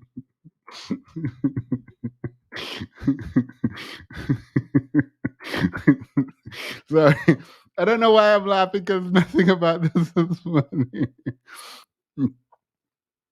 All right. In prison, on probation and parole, nearly 6.7 million people live under court-ordered supervision. All right. So these are not even people who are felons, because you don't need a felony to be under court-ordered supervision in any way. So this number is really high, but that is really low in terms of comparison to the population. So sorry, I'm laughing because the number is so low that it literally makes no sense unless these people in prison or having like multiple different families with multiple different women. It literally is a statistical impossibility for there to be more felons with children than without. That more felons with children than regular people without felons having children. That don't make sense. That stat does not does not make sense. So unless Pearly Oyster thing is going to provide us a stat, this literally is not confirmed. So let's continue Pearly things. Like protect her, basically. A felon? Yeah. That's a weird. Why do you think Ted Bundy had like love letters? Oh well, that's a whole different weird phenomenon about women being interested. Some weird niche of women involved. All serial killers. That's surprising. Right, it is surprising, but I don't think it's any interesting commentary on the dating scene that serial killers get love letters from freaks. You know what I mean? Richard Ramirez did too. All serial killers do. Mm-hmm. So but the point is, it's one like it's not the same for women. It's just men. So what is your point exactly? That what does that prove? That felons have more kids than non-felons? That a lot of times women pick the bad boys. I mean, that's pretty much it. Of having more kids with, a guy that's a violent felon. You don't think? Okay. Is there a source for that? It's just a really weird stat. I'm just trying to grapple with it. I can get it in a second. Yeah, that'd be great. I mean, we can try to look for it too. Okay. See, this is where me and a lot of people differ. I will sit in silence while you find the stat. If you tell me you have a stat, please bring it forward. If you say, oh, I don't have a stat, that's fine, I think. And we can literally, I allow for like estimation if it's not like completely off. Like I'm not someone who's like, give me stat. If you say I have stat, that is very different than your opinion. So if I were him, I am not going to move on. I'm going to sit there in silence while you provide the stat, because you don't get to throw off a conversation by saying, oh, this stat, felons have more children than non-felons. I'm going to just sit there and say, wait. No, if you qualify the stat to say, per felons, there are more children being created, i.e., one felon might have 3 children, where a person who is a non-felon might have 1 in a family, right? And they're married, and felons tend to not be married and have multiple different children. I'm pretty sure there is a racial dynamic here that she's not about to say, but if this is true, you are going to have to provide the stats. You're not about to sit there and just make something up. You're going to have to provide the stat, because I need to go look through these stats and talk about them. Did they have these children before they became felons or after they became felons? Like, these are important things. You can't blame the woman for being with a man who ended up being a felon after they've been together, and he wasn't a felon before they got together. Like, what do you mean? So there are questions. There are questions, and I'm pretty sure she got this from a Dusty Stat person, and I need to know where it came from, because I would actually like to. I would honestly analyze this stat live on air if she can provide it. But if I remember correctly, Ethan just kinds of like brushes it off and moves on, as opposed to just sit in quiet. Like, I guess they want their podcast to be watchable. Yeah. I don't care about it being watchable. I'm going to sit here and we're going to sit in silence until you either say, oh, I lied, I don't have the stat, or it just ends, because I'm not moving on until I get that stat. So I just want to hear what's in. I can show you where I found it. Okay, fantastic. Yeah, Casey Anthony got love letters apparently. So she was a serial killer, right? Oh, she killed her daughter. Not serial, just a one-timer. So Casey Anthony murdered her daughter, and she was getting love letters too. She got letters proposing marriage. Don't you find that surprising? Yeah, that is surprising. So in a sense, it goes both ways, kind of when you look at it holistically. Yeah, no, I think it's more so. See, no, I'm gonna sit there and wait for you to get the stat. Like we're not moving on. Like I don't know what you think this is. We're gonna sit there. Yeah, Casey Anthony, that's great. That's great. Don't come up. Like don't get off your phone. Please stay back on your phone because you need to provide the stat. Like I'm for you sitting there, and if you're like, oh, I can find the stat and talk, then we'll be quiet. Like we'll be quiet so you can find the stat. Like no.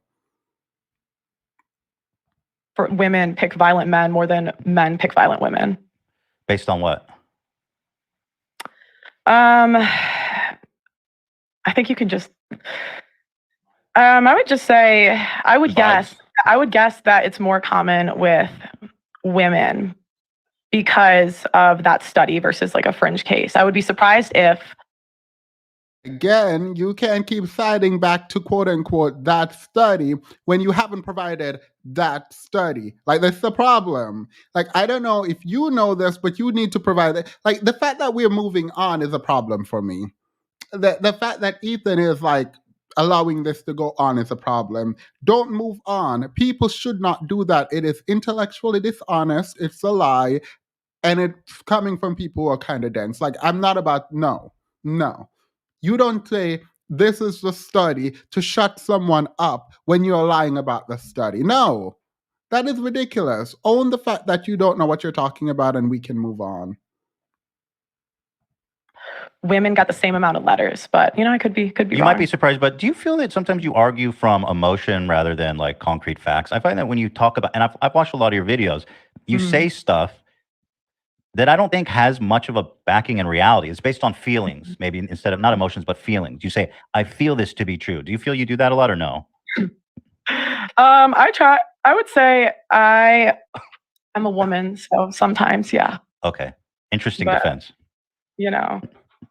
Hold on. Do you want me to find it or no? Sure. Yeah. I'll give you a minute. That's totally fine. Okay. So why should I engage in a conversation with you at all if women are just emotional? Shouldn't I be talking to a man about this? Probably. Why do you bother to even have a platform? Shouldn't you just concede to a man? Yeah, probably. You know. So we got to look for a man to replace you. Don't you think? No, not really. You don't think? Okay. But you do think women are more emotional. I gotta find. Hold on. Go ahead. I'll give you a minute. Sorry, I won't. Okay, sorry. I'm trying to talk to you and find it at the same time. Yeah, I'll give you a minute there. But it's fine too. We can move on. I'll give you a minute, but we don't have to get stuck on it. Okay.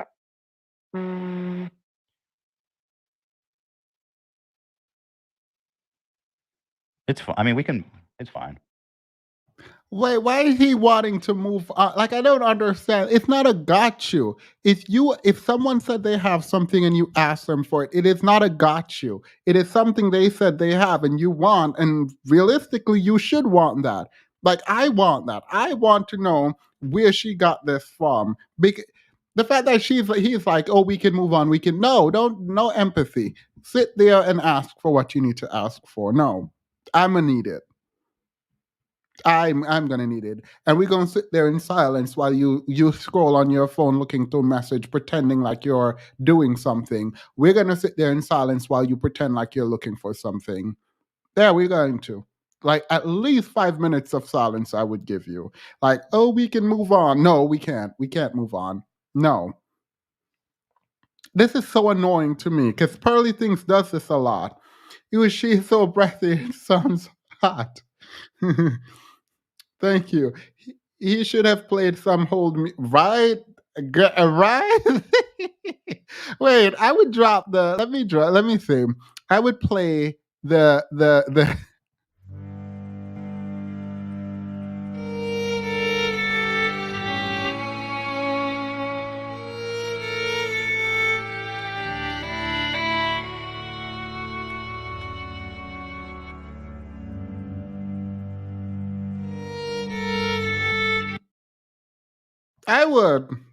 I would, and then I would apologize if she did provide the research.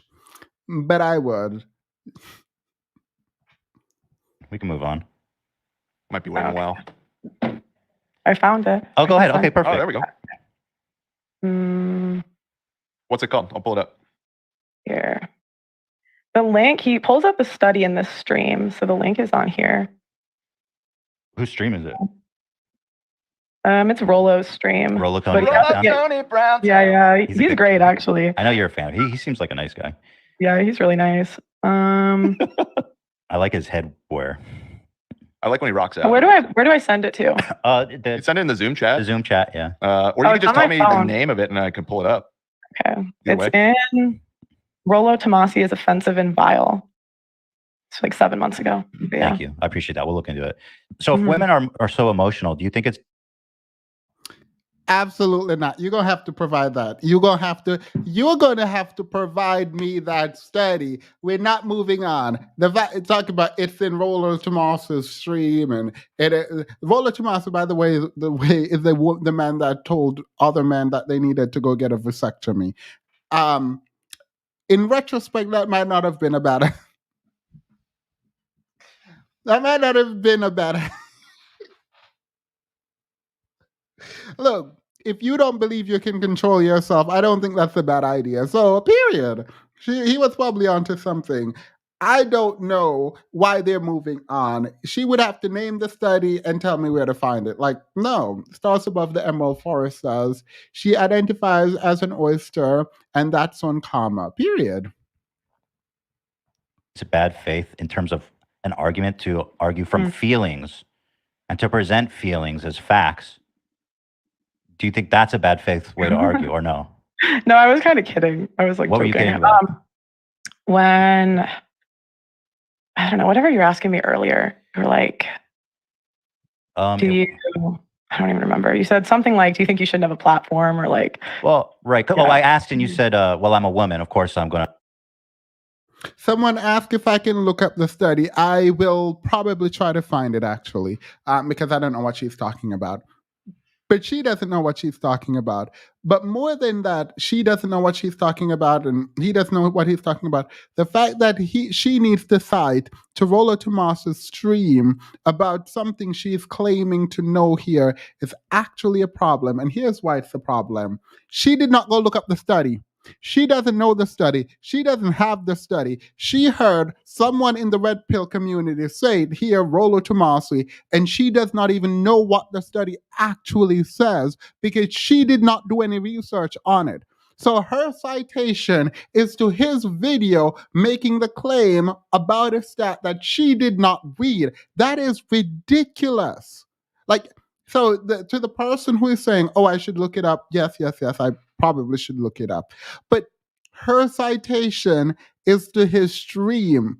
Not that she heard it on his stream, went to look it up herself, read the study, understood it, so she can now present it in an argument form. She's literally citing to his stream, so she did none of the work to get to the study. Because if that had happened to me, I would have said, this person said it. Rolo Tomasi said it on his stream, and it is, let's say, Oxford University research in this time. And if you go down here, this is where it is. The methodology is this, and the conclusion is this. Like, I would have gone to go look at the study that I'm citing. I'm not about to cite to someone else's study that they brought up on their stream that I have no idea about, didn't read, didn't do any investigation. Like, what? Unless he broke down the study so completely that you didn't have to go look into it, but apparently not, because you don't even know what the study says. That is bizarre. That is some bizarre stuff. I asked you, do you feel that you make arguments based on feeling? And you said, yes, I do, because I'm a woman. Oh yeah, I was kidding. No, I use facts to back up my arguments. Sometimes I'd say I'm wrong. Sometimes I think something and it's not correct. But I would say most of my opinions, I try to at least have a basis of fact. Yes. Okay. Some things you just see in reality, right? I mean, like sometimes you're gonna. Yeah, I mean, you can. Like some things you just learn from interviewing hundreds of people. You see patterns. Right, but sometimes when you interview people, you interviewing specific people with specific experiences, you're obviously going to run into a bias. No, I don't think so, because we do street interviews all the time too. So that's like random people on the street. Okay, fair enough. So there's the red pilled, which are people who see the world for what it is, and then you have blue pilled people, which I'm assuming is someone like me. I don't want to put words in your mouth, but what does blue pilled mean? People that see the world for how they'd like it to be, I guess. Okay. But I don't talk much about, I guess, like blue pill. But yeah. Okay, fair enough. We don't have to focus in on that. So I've noticed that one of the primary focuses of your content is kind of the problems facing men and how there's someone was literally in my house just now. Like I heard a door slam in my house. Like I promise you, I can see why she lost her feet now. No thoughts and no right. That medical, yeah. Medial. I don't know why I said medical. so much unfair societal pressures or norms or expectations on men. Why is it that you're so singularly focused on the troubles of men?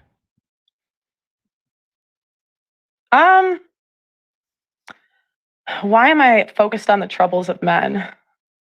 That's an interesting way to, I guess, phrase my content. I would say I think it's unfortunate what happens to men in divorce court. So that's probably what I talk about the most. I think that men should have access to their children.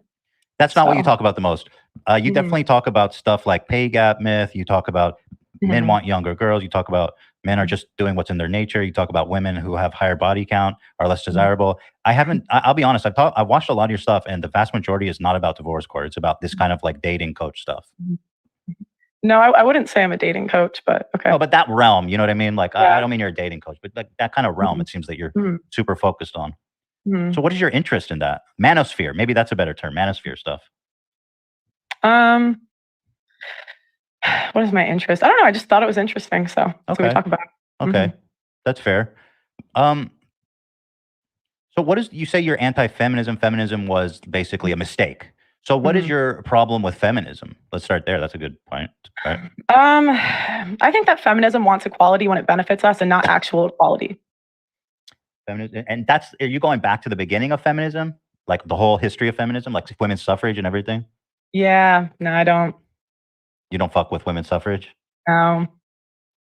You don't think women should get the right to vote? No, I don't. Okay, so are you serious or are you kidding? No, I'm serious. Okay, so women shouldn't have the right to vote. Yeah. Why? No. Because men are signed up for selective service, so they're fined $300,000 if they're not. Melanie, welcome to the member. Oh, you've been for 9 months. So I thought the argument from the manosphere was that women shouldn't be commander in chief, not that they shouldn't vote. wait. I thought the manosphere was like women shouldn't be able to lead the army that they're not going to be drafted for, which is still a bad argument, but a better argument than women shouldn't be voting because.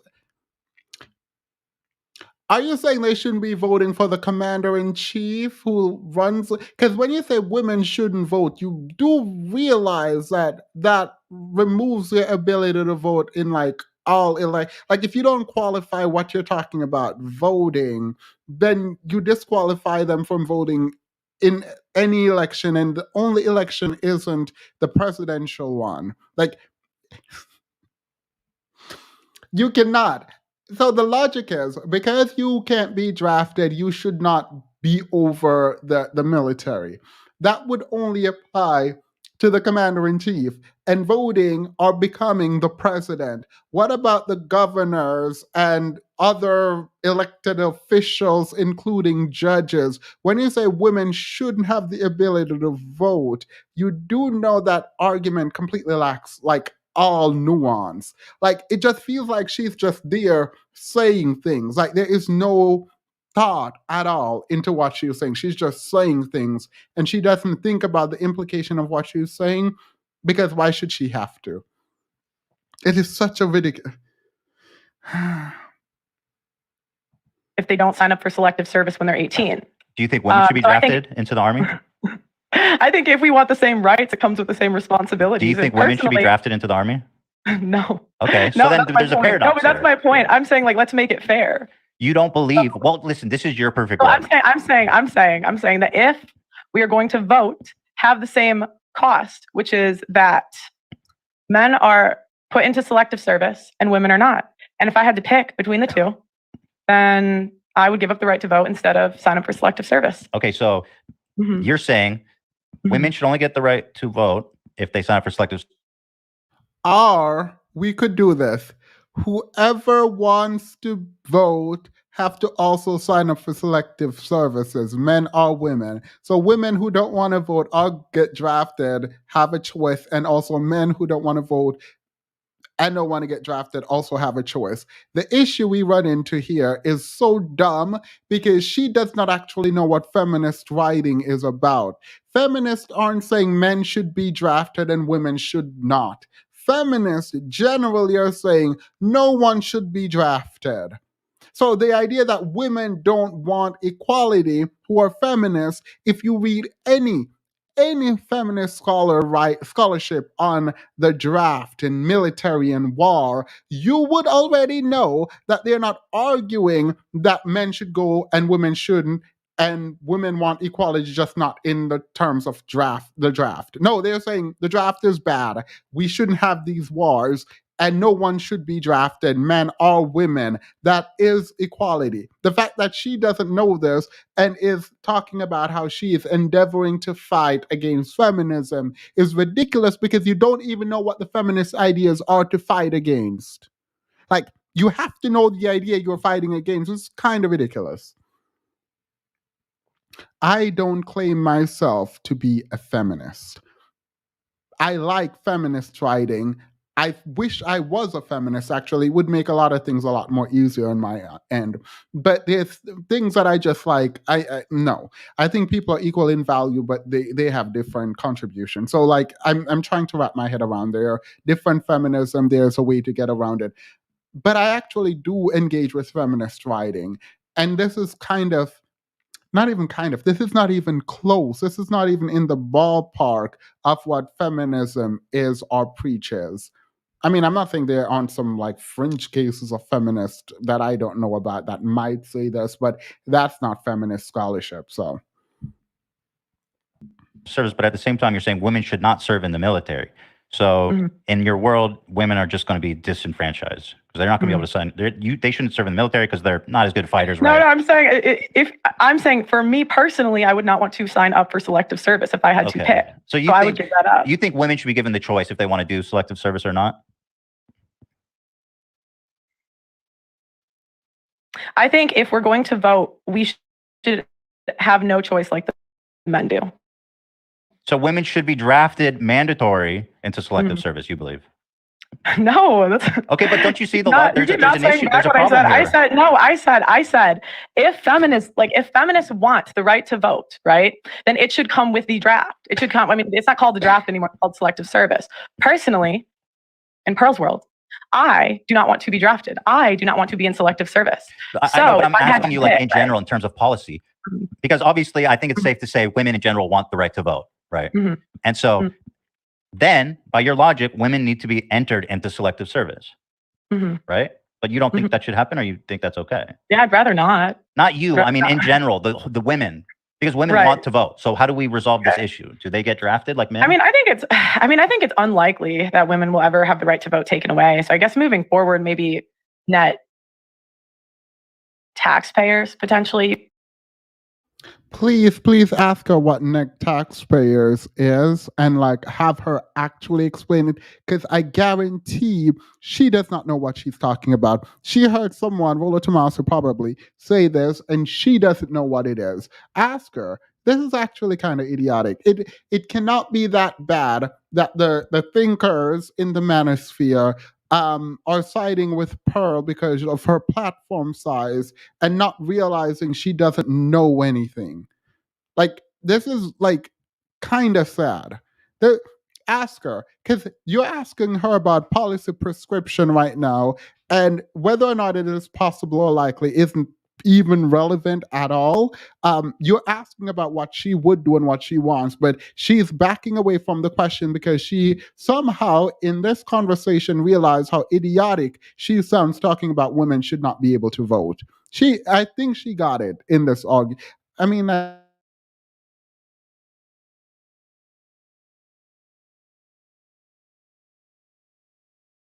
think she probably understood it before this. I think if we're gonna vote, I think that we should have the same responsibility as the men and be enlisted in selective service.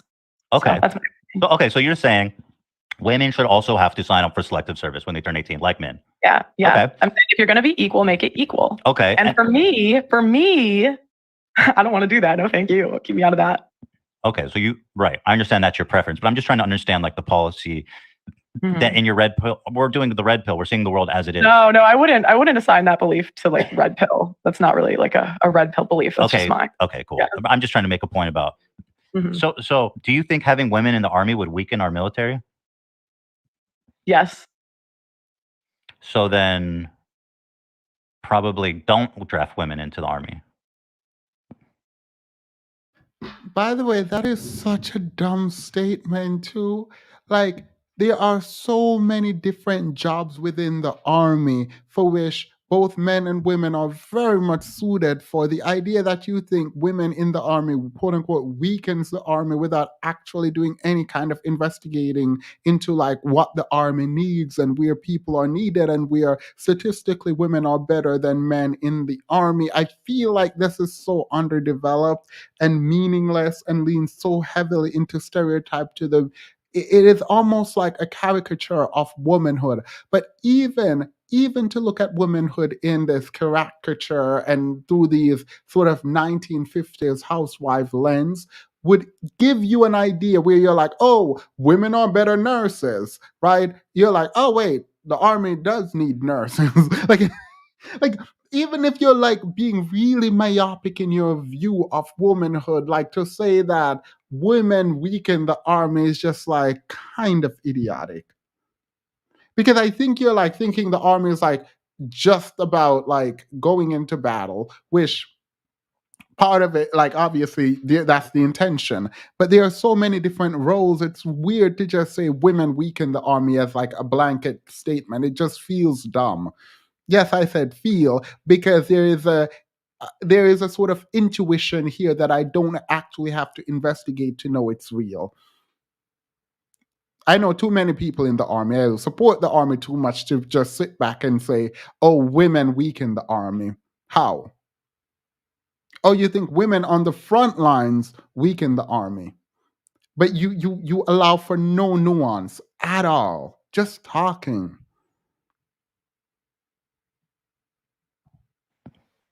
Yeah, but then take away the vote with it. But you're not giving that. That doesn't seem very fair. You see what I'm saying? Because you say, well, you guys are weaker. You guys are going to weaken our military. So we don't want you in the military. But because you're not in the military, you don't get the right to vote. It's a catch-22. You know what I mean? So what do we do about that? Well, I'll tell you what I think we should do. Go ahead. No. I mean, it goes back to, I just think that you have to have some skin in the game. And so it's like, if we're voting for a commander-in-chief, right? That's the person that decides if we go to war or we don't go to war. And so it's easy to... You see how dumb that is? It is not even that women shouldn't vote. It's that she doesn't believe women should vote for the president. That's specifically what she's talking about, but that's not what she said. That is literally not what she said. So the fact is, when Pearl is talking, she's going to make a big statement that is just so dumb that, like, you don't even want to engage. But if you take it down, it goes down to a less dumb statement. Still very dumb, but that is what the people in the manosphere are saying. But when it's coming from her mouth, it's just so idiotic because she doesn't even understand what the statement is supposed to mean. So it's very difficult to engage with her actual statement because you have to decipher what her actual statement is with all the idiot. All right. You know, again, I think that if you're going to vote, you should have the same responsibility as the men, and women don't want to do that. It's either we're equal or we're not equal. Okay, well, just to be fair, if we're really, you know what? I don't want to go to war. So there are a lot of men who don't want to go to war. And the truth is, what you should have said if you wanted to make it more equal, again, is for people to sign up if they want to vote. Like, that would have made it equal across the board. So there would be men and women who sign up, and there would be men and women who don't sign up. Will it be disproportionate one way? I don't care.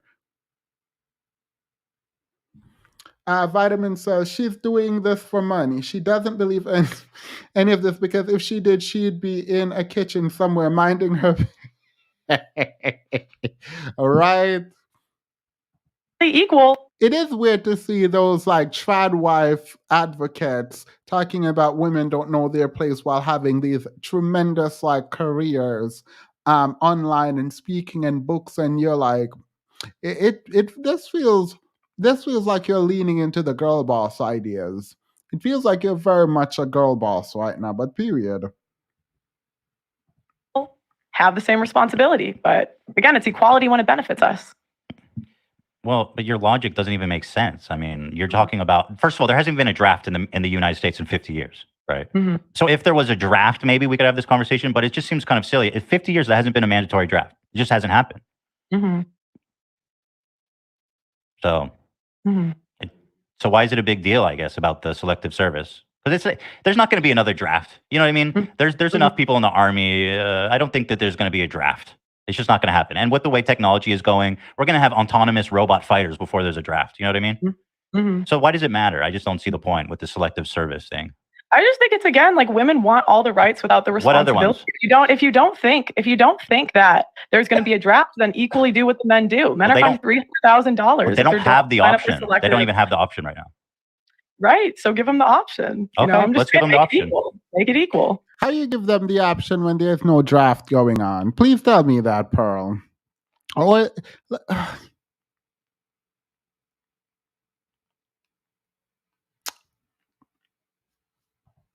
not the option. It has to be mandatory. I know, but you saying like women want the right to vote, but they don't want to enter in selective service, but it's not an option. So how do you know what all women want? I don't know what all women want. So then why are you saying things that are generalized all women? I'm saying, no, okay. Because I'm looking at the policies that have been pushed. And I'm saying the policies are not, like, where are the feminists fighting for equality in this situation? Like yeah, I mean, again, it's not that relevant, but also no women in the Army is kind of a byproduct of patriarchy, because women are looked as that they'd weaken the military, as you pointed out. Is that possible that it's men driving that policy and not so much women? I didn't say women drove that policy. I said they don't try to make it equal. It's only equal when it benefits us. Even if nobody's being actually drafted. I mean, 50 years isn't, that long of, I feel like he should have said this. I feel like he should have really hone in on. Well, actually, never mind. I just realized who he's talking to. There's no reason to honing on anything. Like, whatever. Just let her talk and get your content, because there's absolutely no use to this. I don't know what I'm thinking, talking about, oh my God, you should have honed it. Honing on what? No, just make her talk and get your content and laugh. Like, what? Who's to say? You don't know, but okay. 50 years. I mean, the last draft was like during Vietnam, wasn't it? Do you not think it should be equal? So you think that it shouldn't be? No, I think what you're saying is fair, but it's not making any sense. Like, okay, sure, let's put women into selective service. Fine, I'm fine with that. I think it's fine. Okay. I think everyone should sign up for it. And there's other ways that people can support the military other than being on the front line, right? Right. So, what other rights do women want? You know what I mean? That are contradictory. Okay, women want the right to not be a mother, but men don't have the right to not be a father. So women. What do you mean? Men don't have the right to not be a father? Please explain.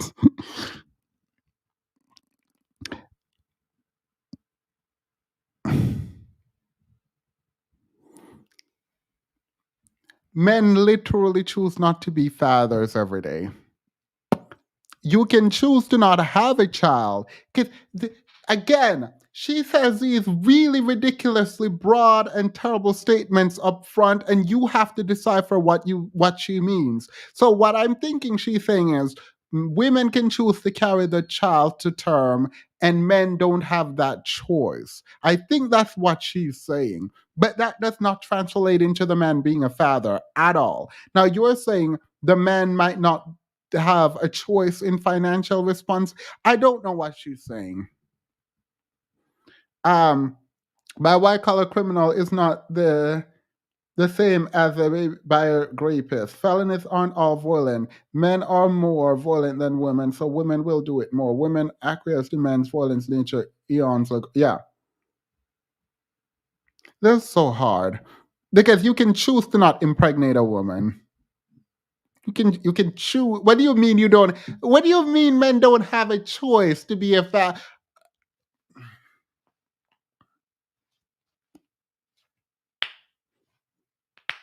I'm cracking my knuckles. They comfort me.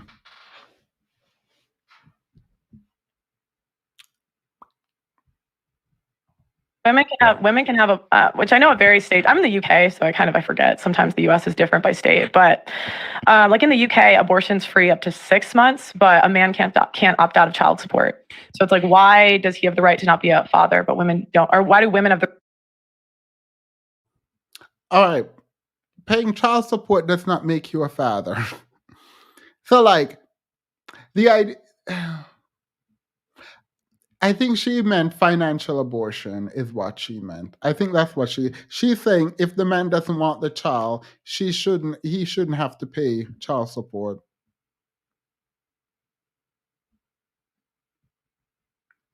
So he's saying abort. She's saying abort, by the way. I don't know if y'all got it, but she's saying abort. So if the man don't want the child, then abort is what she's saying. That would make it equal. The right to not be mothers, but men don't have the right to not be fathers. I don't think that's fair or equal. Sorry, just to go back for a sec. So feminists actually do. They want the draft abolished. So their point is, let's not sign up for the service. Let's abolish the draft altogether. So they are They are fighting for equality. They are against the draft. There should be no draft. So men and women shouldn't be drafted. That is also equality, isn't it? Mm-hmm. Oh yeah, yeah. Okay. So you accept the premise is wrong on that? I don't. I mean, it's still not equal the way it is. But yeah, what they're saying. It's not equal the way it is, sure. And feminists agree. Feminists agree with you. Oh, okay. I've never heard him talk about that. But do you listen to a lot of feminist ideology? Do you read books? Do you listen to lectures? How do you listen to a lot of that stuff? So I talk to feminists all the time.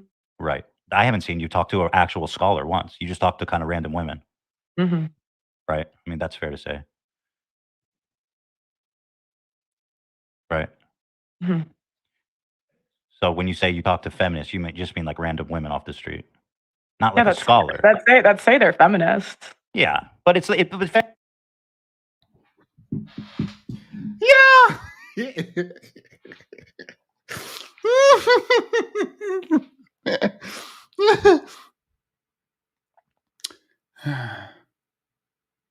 What do you say to this?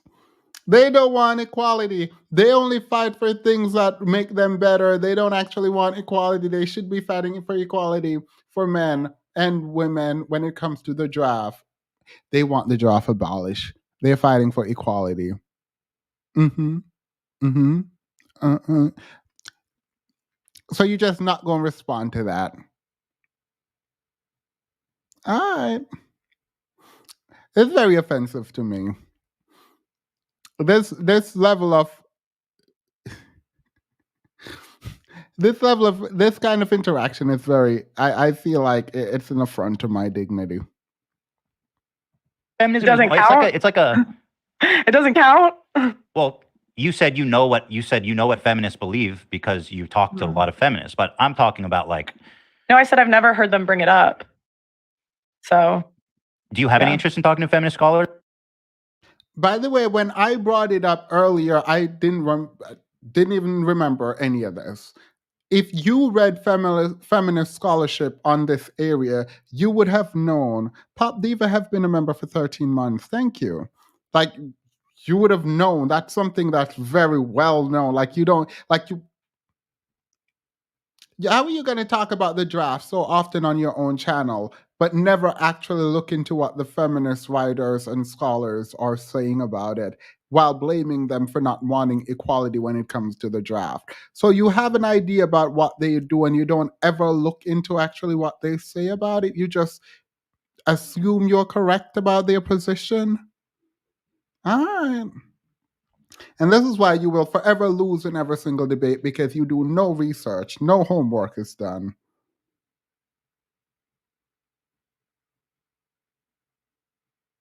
Someone said that here is hearing. It looks good. Thank you. Who are more aware with like kind of what feminism. Yeah, actually, yeah. I think that would be good. Send them to the UK. But they're in the UK. Mm-hmm. No, I actually tried for some, but then they'll be like, "You're a hateful woman." Da da da da da. There's one that's I can't even remember, some blonde chick out here. Can't remember her name, but yeah, she's lying.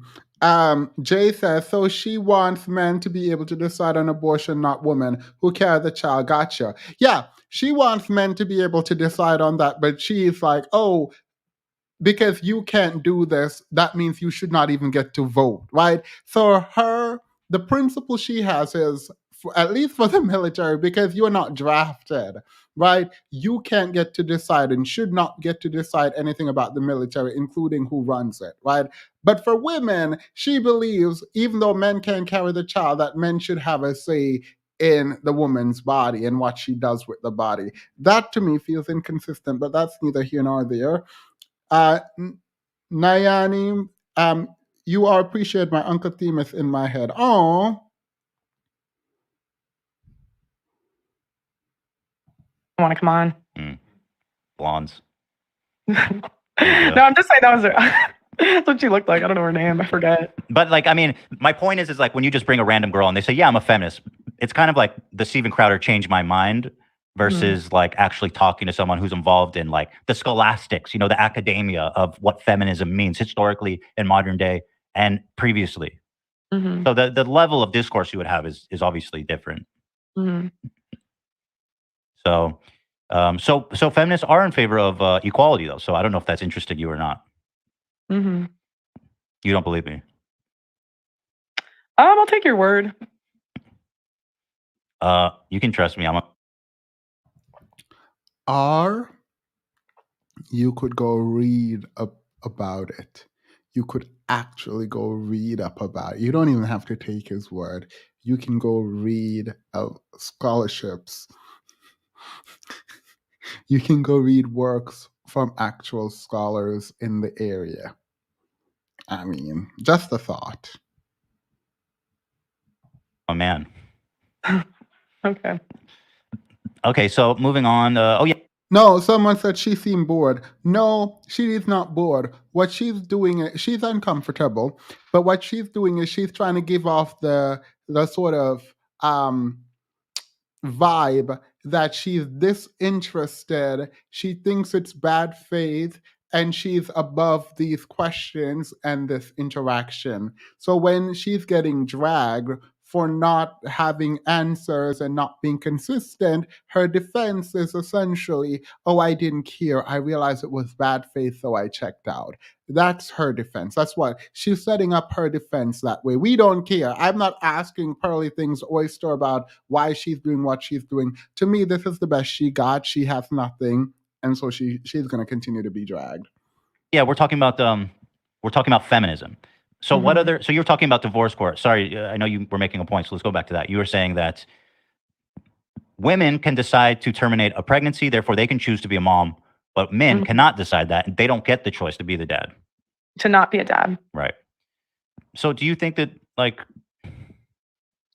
Do you not think that the idea that the baby, obviously the reason for that, right, which we both know, is that because the baby's inside the woman's body? You're doing too much. Ask her to define what a father is, because that you're paying child support does not make you a father. So that's not what her argument is. Not about whether or not the man can opt in or out of being a father. It's about whether or not he should be responsible for financially supporting a child he does not want or did not want, even though he impregnated her. Mm-hmm. I don't think that matters. Yeah. Gia says, no, not I don't think that matters. That is so funny. So men should be able to do this and that, but even though they don't have the child. Wait, I'm going to get back to this in a minute. This is popular thought. I had a guy say, women shouldn't have babies that father doesn't want. I look at him and said, if it worked that way, I'm pretty sure you wouldn't be here. Yeah. No. This, by the way, is why I say, as it relates to Sinji, a lot of these men, I can debate her about abortion. I can disagree with her about abortion. These people do not have the right at all. So, oh, Sinji posted, by the way. She said, "Hi everyone. I now have full access to my channel again. I was definitely hacked, but YouTube did work diligently to get my channel out of the control of the hacker and back under my control. A special thanks to Themis and I was reading my own name, pretending like it wasn't there. And Real Talk with Yanni, who were very instrumental in getting YouTube to speed up the process of getting my channel access back. Thanks also to everyone who emailed me and sent me messages on Patreon to let me know that my channel was hacked. I appreciate all of the support, and we will not, I think she meant now, resume business as usual. Glad to have you back. I'm happy. I'm so happy that this all worked out. I'm so excited. So I mean, personally, I'm pro-life, so I don't believe in abortion at all. But again, it's the double standard. It's like the women have a choice, but men do not have a choice. Sure. No, I see that there is a sense to that, which is unfair. Mm-hmm. Although there are a lot of single moms, as you pointed out. Yeah, that are on child support. You know, not all, but you know. Well, men have the choice in the sense that they can just wear a condom, right? If and they don't want to be a father. Yeah, right. But women have the choice to go on birth control. Okay. Women have. Yeah. Okay, so we agree.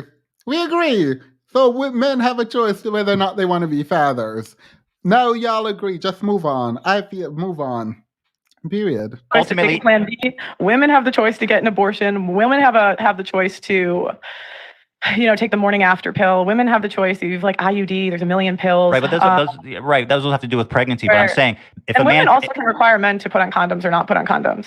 I'm sorry, say that again. Women can also require that the men that they sleep with wear condoms. Right, but if it's inherently unfair to men, the easy solution is just it kills all this discussion is men just put on condoms when they have sex. Therefore, that. Well, you can also say women close your legs, like. Yeah, but you're the one saying that it's unfair for men. That's my point. You're saying men don't have a choice. I'm saying women have like 10 choices. The men have. But that's just biology. The men have condom or no condom, which again is a choice that both of them make because. I don't know why they're fighting. Both of y'all have a choice, so it is what it is. I would not be going back and forth with her on this. Like, yeah, we all have choices. You made yours when you impregnated her. She made hers when she kept the child. So now you're both parents. It is what it is. You feel bad. I don't care. The women can require that the men wear condoms too. Right. But you're only putting that on the men. Once the baby. And she don't know what she thought. I wish he had said this. The person you've been citing all night, Rollo Tomasi, did say men should have vasectomies. So apparently they have choices. So I don't know what you're talking about, but your mentor, your overlord, the warlock of the manosphere, did point out that men can go have vasectomies so that they wouldn't have to be fathers in their 20s. So I wish you would come up there and say that to me. Baby is conceived, yeah, right? Yeah. Then the man has no choice, where the woman has a choice. Okay, so let's just talk about that then. Because so it's your opinion that if a woman is pregnant, the man should be able to decide for her to have an abortion. I'm pro-life, so I would ban it altogether. My point is the double standard, where a man is legally obligated to pay child support and will go to jail if he doesn't. But the woman has the choice to not be a mother through abortion. I know you're against abortion, but I just want to know what you mean. So let's just say we're trying to make it equal for men. So should men be able to decide for women to have an abortion if she's pregnant? I think that men should be able to sign off on child support. Okay, so if they say, hey, I don't want anything to do with this baby. Yeah. Then the woman can decide to have it, but the father will have no obligations. Yes. And you think that's better for society? I don't care what she says to this, but that would just literally make men run amok. Imagine a man can say, "Oh, you're pregnant. I don't want anything to do with it. So you can choose to keep it or not, but I won't be responsible." And the legal system says, "Okay, he's not responsible." These men, these men would run amok. Like even in the case of Grape, like I don't understand why she's not even like it feels like there is like no thought at all. Currently, men are on the hook if women choose to take them to child support to court for child support, right? And still, they're running amok because most women don't even actually get the money that they are owed in terms of child support. And a lot of women don't actually go to court to put men on child support. So this is actually a moot point, but neither here nor there. Let's assume that they did. Men are still doing this and leaving the children. What do you think happens in a society where they won't even be obligated financially? All right. Period. No, I think that's equal. That's more fair. Okay, so you're more interested in fairness than the welfare of society as a whole. No, if it was up to me, if we wanted to go what's good for society, I don't think abortion should be legal. No, I know. We're having. So that's what I'm saying. Like, yeah. I'm saying if you want to make it fair, like I don't think that's fair that the woman after she gets pregnant, so they both make the irresponsible decision, right? Because you'd agree it's irresponsible if it's an unplanned pregnancy that the woman, had sex with a guy without protection, right? We'd agree. Yes. Yeah. No? Yeah. Okay. So you would agree that's equally irresponsible when it first happens. Although I guess by your logic, it would be more irresponsible for the men because he has less choices. But yeah, they're both doing something irresponsible. Well, but yeah, they're both irresponsible. So my point is, after that happens, women have the choice to not be a mother, but men don't have the choice not to be a father. At least, if they don't pay child support, they can go to jail. Right, because that's for the benefit of the children, which is what's the most important thing. Yeah, but is it for the benefit of the kid to kill him? Like, say what? Dude, it's not for the benefit of the kid. Like the woman can make. Wait, what do you mean to kill who? I mean, I'm pro-life, so again, yeah. Abort the baby. So yeah. I would not have let up on this point because people keep talking about child support as if there's not a child. Like the child support is for the woman, not for the child. What do you mean? Please remember to like the stream. So if we're going to go for the benefit of the kid, like if your argument is, let's do what's best for the benefit of the kid. The benefit of the kid is not killing the child. Right? I mean, and for me, like I believe it's a kid, right? You might not. But what's that have to do with the fairness to the man? I don't understand that. You don't understand. It's not fair, again, that men have the choice, that men do not have the choice. I understand what you're saying. And women, yeah. But then, okay, whatever. We're arguing in circles a little bit. Okay. Let's talk about abortion then, since you're against abortion. I'm assuming your stance is abortion should be off the table in any situation. Yes. So if a dad rapes his daughter, then she needs to give birth to that baby. That's less than 1% of cases. Why do you guys always bring up? I know, but that's important, Pearl. Bring up the most fringe? Because if you're going to have a conversation about difficult things, let's talk about the difficult things. This is why the laws exist. The laws exist to protect that little girl. I'm saying let's talk about the most common thing. That's easy. That's easy. But I'm saying that's not what's difficult about. What do you mean? Let's talk about the most common thing. This is so dumb. I don't know who is training her or like putting her out here to talk, but it's annoying me. Why would they talk about the thing that happens the most when you just made a very general statement where you are going to ban abortion? Now, the test is not for the general cases. We know where you stand on the general cases. You said you would ban abortion. We're now testing for those things that happen that might be, quote unquote, outside the norm, and whether or not you would make exceptions for those because they do happen. Wait, if a woman goes to a club and comes back with a man and now she's pregnant, should she be able to have an abortion? I say yes. I'm assuming you would say no because you want to ban abortion. So, okay, you want to ban abortion. Why would we talk about that? Why would we waste time there? Why not go to the issues that are more controversial and test your quote unquote banning abortion? That's the whole point of the Oh, do you want us to go through all the list of the things we know you would already ban instead of getting to the point where we might have some contention? What do you mean?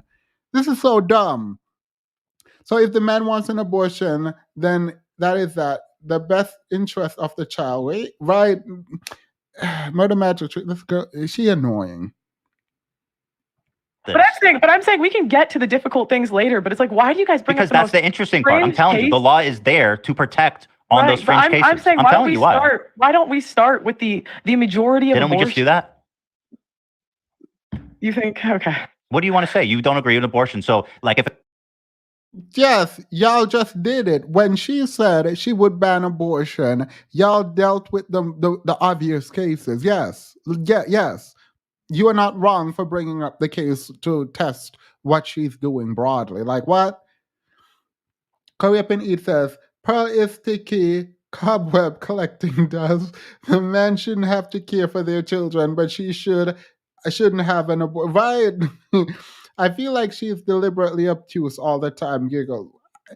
I don't know if it's deliberate at this. I don't know. I don't know if I would say deliberate at this point. I feel like at this point she might actually be kind of like, I can't say it, but I feel like she might.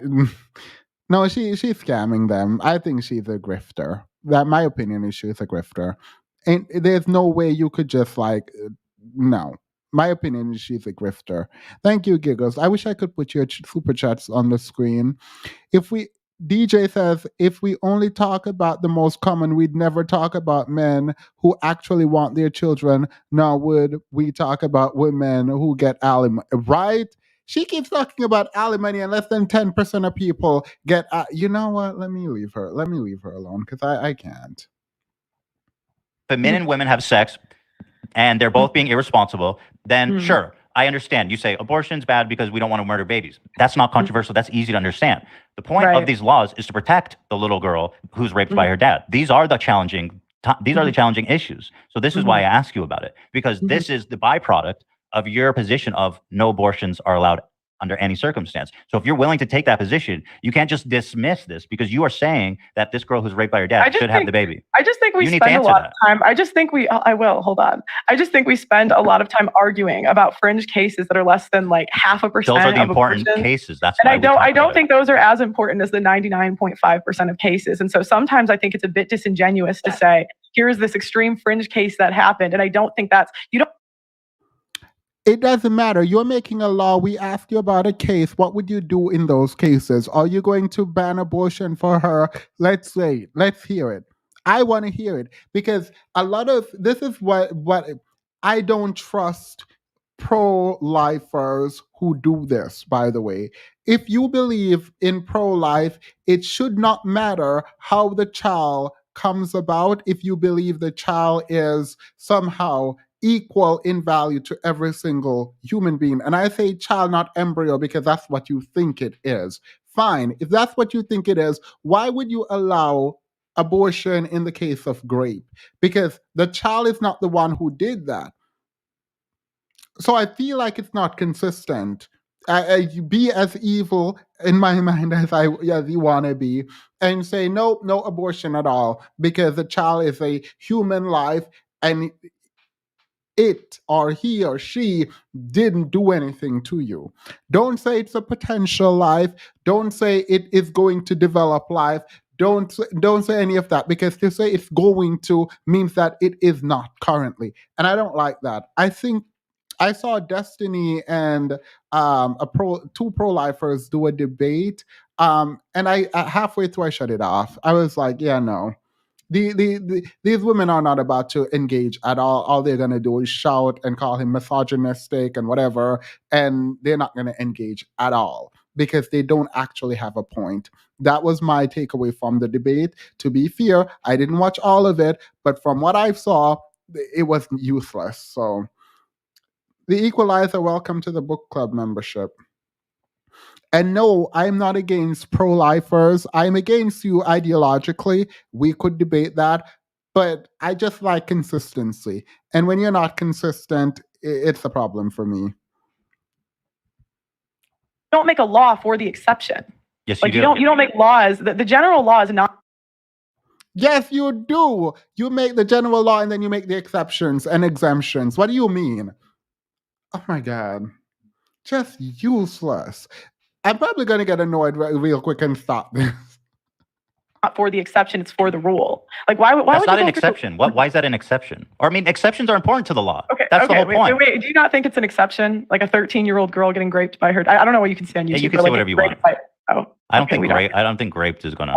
We stay away because yeah, I don't know. But do you not think that's an exception? And by exception, but she was raped. What do you mean by exception? Right, like you think it's common? No, of course it's not common. Okay, that's my point. Like we waste. Do you think that it's less important? Do you think it's less important because it's not as common? I think it's more important to talk about the 99.5% of abortions. That's easy. That's an easy conversation. Mm-hmm. It's not like I get your position there. Yeah.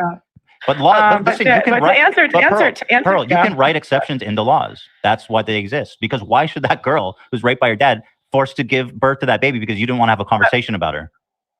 Yeah. Well, I mean, I would still make it illegal, to be honest. Because again, I think you either think it's a life or you don't. So if you think it's a child, you're never gonna encourage killing a child under any exceptions. So right. Right. And that's I guess where the big difference comes between abortion, people who are for and against abortion is that we disagree on where life begins, essentially. Right. But ultimately, what quality of life do you expect this child to have from like a 13-year-old girl who's raped by her dad? Mm-hmm. Is a lower quality life less valuable? Like that's almost saying if you are in a bad situation. That was the smartest thing she said all night. Right there. That was the smartest thing she said all night. You are discussing this racist earhead instead of affirmative action. Very disappointing. No, I think you probably weren't here when I talked about affirmative action and why I'm not discussing the court case. I did not finish my write-up. I read the case, and because I was working so much today, I did not finish the write-up. I have to break down my cases before I come on here and talk about them. So that's why I'm talking about this instead of that. There was a lot of things happening, and I was helping a lot of people between yesterday and today, which gave me a very limited time, if I wanted to sleep, to go over the case. And I don't feel it's appropriate to come here and give my opinion on a case that I have not fully engaged with. So Giggle says she acts like nothing is nothing, right? Why are you explaining Themis? Period. The decision is over 200 pages long. Well, the decision is not 200 pages long, but there are a bunch of concurring opinions, which I probably should discuss for members only, and then there are a bunch of dissenting opinions. But the opinion itself, I've read. I'm going to reread, and I'm going to do it. Don't explain Themis. They can just leave. No, the reason I'm explaining is because it is an important thing that I should discuss, and I'm going to discuss. The reason I have not is because I don't come on and just kind of do it when I don't feel fully prepared. I want to read it first. I want to read the opinion and then do my breakdown, my outline, and then come on here and talk about it. And I do agree that it's really important. Situation, your life is less valuable than someone who isn't. And that's kind of a tricky argument. Not less valuable, but I mean, if we're... But one should be aborted, one shouldn't. So one should be in society, one shouldn't be in society. I would say that's less valuable. Well, it's more about... You were talking about fairness. You were interested in the idea of fairness, right? Instead of the welfare of society. So let's talk about fairness. You know what I mean? Is it fair to the little girl that she was forcibly impregnated by her dad? Right, but is it fair? Is it fair to the child? Okay, so who's like that's like we could talk about. A 13-year-old is a child, by the way. She's 13. She is a child. Yeah, and I agree, and I think that's horrible, and I think there should be the death penalty for rapists. But yeah, I'm sorry, like I just don't. I don't believe in abortion. And again, to me, I think that's a child, and I just can't advocate for the murder of a kid under any that's fair. I understand where you come from. What about situations where like 12% of abortions are related to health crises, where there's a chance the woman might die or the baby might die or both? Your thoughts on that? I don't know enough about those situations to really have an opinion on it. I would probably guess that they would likely both die in those situations. So Sometimes it's just maybe the mom. that's an exception, but I don't know enough about that stuff. Right. Well, we can use our imagination just for the hypothetical conversation where there's 12%. I'm telling you, there are 12% of abortions are related to health crises. So if it's the baby lives, but the mom dies, what do you think should happen in that situation? I don't know. Okay. The reason I'm putting your feet to the fire on this is because you says very specifically that abortion should be outlawed in all situations. So of course I'm testing that. Yeah, I could maybe see an exception for the life of the mother, but I've heard, and I don't want to quote this because again, it's just something I've heard. I've heard it's not as common as people lead you to believe. And like sometimes those. See, this is the problem. Even if it's not common, would you make the exception? Even for like the fringe cases, would you make the exception? Yes or no? Like, why are you telling me it's not common? Stats are manipulated, but I don't. Yeah, but the commonness doesn't really matter. It's more about that. I think the exceptions are interesting. I disagree. I think when you say, why are we focusing on the exceptions? I think that's a way for you to try to dismiss difficult questions. Yeah, I just think it's like silly when 99.5% of abortions are not the exception. So you don't, but that doesn't make sense. By the way, yeah, 12. Yeah, I see 12% is very common. Sushi Tang, thank you for being a member for 2 months. I mean, why don't you care about the situation of everybody else? Just because it's the exception. I just think you should spend more time debating the most common thing. So that's, my opinion. Okay. Very good. So we talked about feminism. The problem with feminism is that women want equality, but they don't really want equality. They need to sign up for the military, which feminists want to abolish the draft. And then we're talking about reproductive rights, where the women get all the choice and the men don't. Is there any other ones? I'm sorry. I was reading something. What'd you say?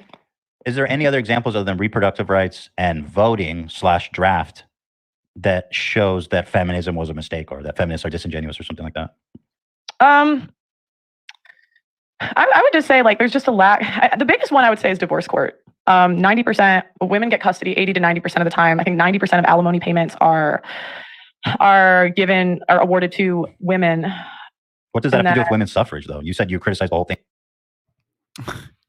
She read Myron's Dusty book also, talking about 90% of alimony is given to men. This was, by the way, in 2010. There's a growing number of men who get alimony, and this is 90% of less than 10%. You're talking about fringe cases. If 12% of women who get abortion do so because of medical issues, right? And you think that those are fringe and it's so minute that it shouldn't be discussed, you should not be discussing the less than 10% of alimony being awarded. What do you mean? How are you discussing that 90% of 10% goes to women and there's a growing number of men getting alimony? From 2010, you probably shouldn't be discussing this either. If 12% is negligible and should not be discussed when it comes to abortion and medical issues with the mother, then 10%, which is less last time I checked, then 12% in terms of percentage should also not be discussed. What do you mean? What do you mean?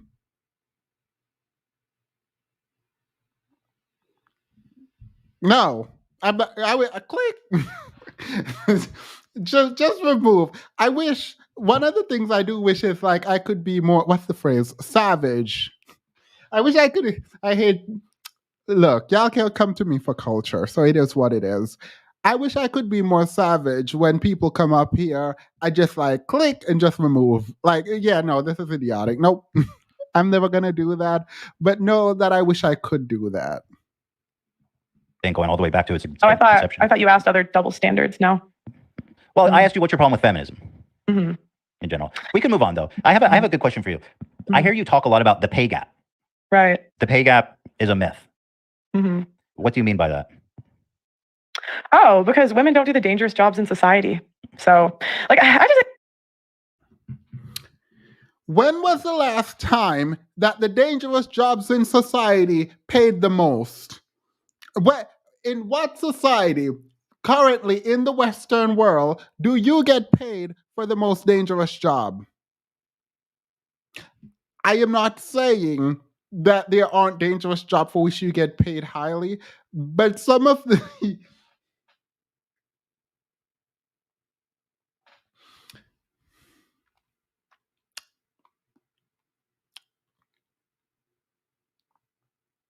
Do you think being a corporate lawyer, being a corporate attorney is dangerous? Do you think I would say being a firefighter is more dangerous than being a corporate attorney.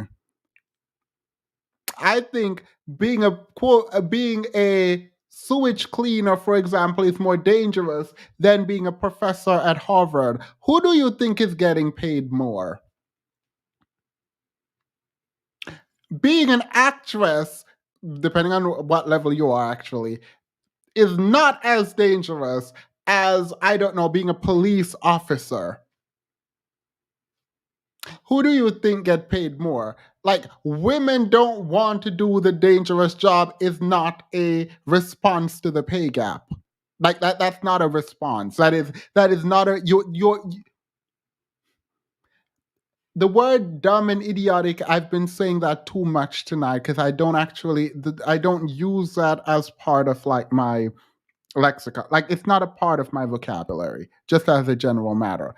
I've said it so many times and I've been meaning to say it even more. It is ridiculous. Women don't want to do the dangerous job. And what about it? The dangerous jobs usually don't get the high pay. They probably should, right? They probably should be paid more. But that's not the reason for the pay gap. And when they're doing the pay gap, I think Ethan actually explains this. They factor for all of this. And we're talking about people who do similar jobs for similar time with similar experiences. There is an argument about who negotiates and when. Oh my god. I don't like dumb people. I don't. I have the mind to just stop it right now. I think the pay gap, the majority. And it bothers me that my Tom Ford book that I have here, that I definitely don't open, she has it in the back here. So now I'm probably going to have to remove this because apparently this is a staple on everyone's YouTube channel. And there should be no sort of parallels being drawn. That's very annoying to me right now. Of the time, the majority is women making an excuse. Yeah, just excuses. Poor me. When do you realize you're arguing from emotion right now? Are you gonna let me finish? Oh, I just wanted to point that out, but yeah, go ahead. All right. You asked what I think. You asked what I think. Well, the pay gap is more concrete than I asked. When you take into account the number, women work less hours. Right. You don't do the most. Would you say that's true? Women work less hours. Yeah, statistically that's true. Would you say it's true that we don't do the most dangerous jobs in society? Yeah, statistically. Would you agree that the majority, if you look at female millionaires, the richest women came from divorce? Okay. True or not true? Yeah, that's true. I guess I think so. Okay, so what are we complaining about? What does that have?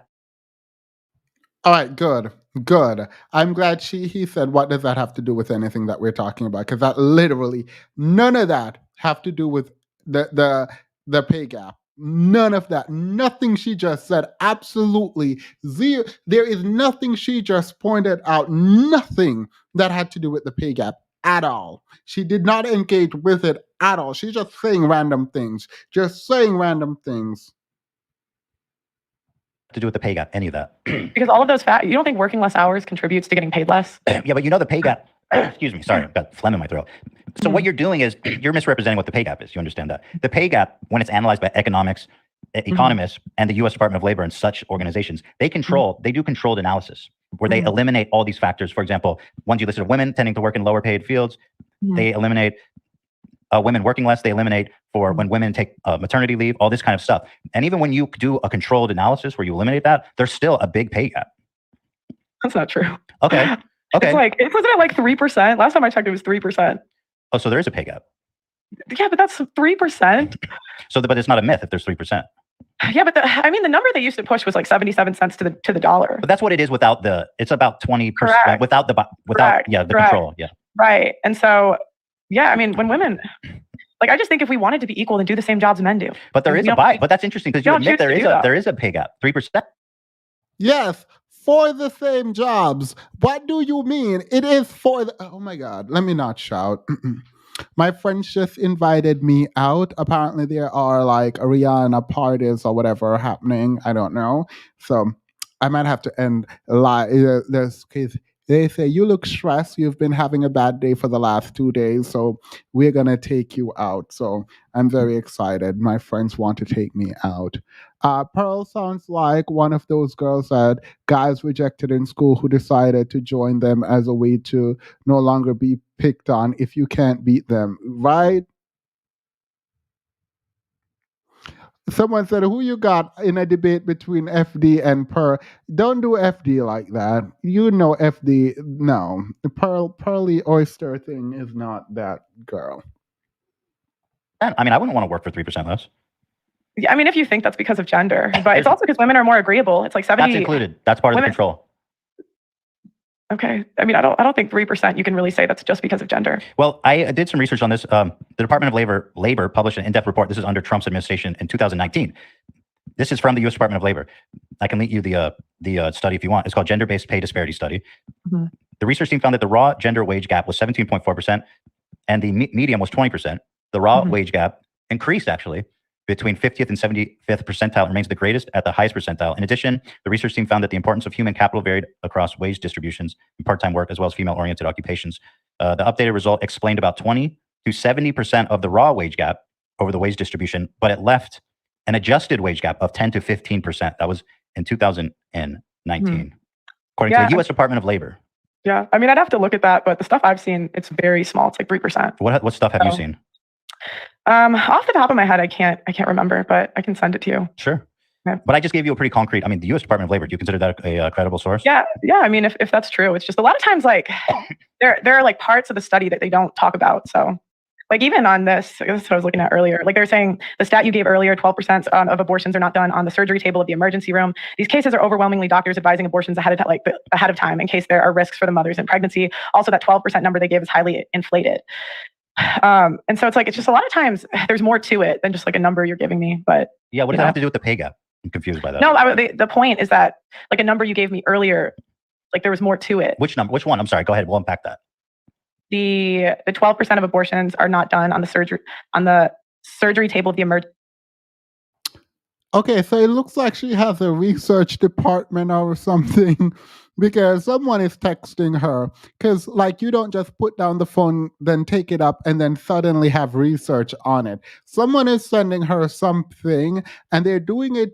It's so delayed that they've been done talking about abortion, and they're now sending something about the abortion being the 12% of people having sort of abortion due to medical issues being about doctors advising medical abortions because of medical issues before birthing, which yes, that would happen. So she's really not. Either the person doing the research for her doesn't know what they're doing, or she does not know how to interpret the text to provide the argument that they are making. Either way, it is a mess. And whoever is like sending her that probably needs to stop because they're just confusing this woman more. She got Gorilla Glue holding her to these talking points, Curry Up and Eat says, right? Emergency room, these cases are overwhelmingly doctors advising abortion. Someone said it's one of her Africans. Wait! Sally Hemming said it's one of her.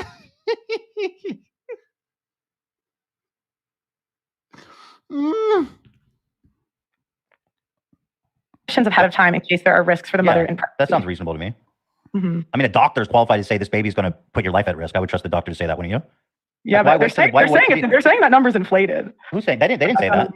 What you read did not say it's inflated. No, I said also that 12% number they're giving you is highly inflated. Based on what? Because what you just read to me doesn't disprove what I said at all. It actually makes perfect sense. No, but they're saying it's inflated. I don't know. Go with there. I think Ethan does. If I remember correctly, he asked, "Who is they? What is they?"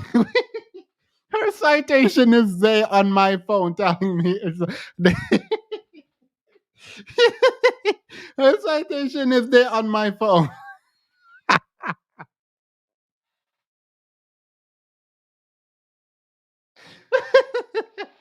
This is so sad. It's funny. And she's like, they tell. I think he's gonna ask who is they. Do they identify as they? Say that. Who's they? Yeah, they didn't say that. So here, Who's they? It's just someone I do research with. So So just someone. Okay. Yeah.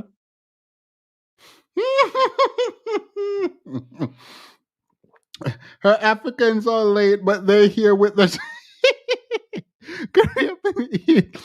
girl.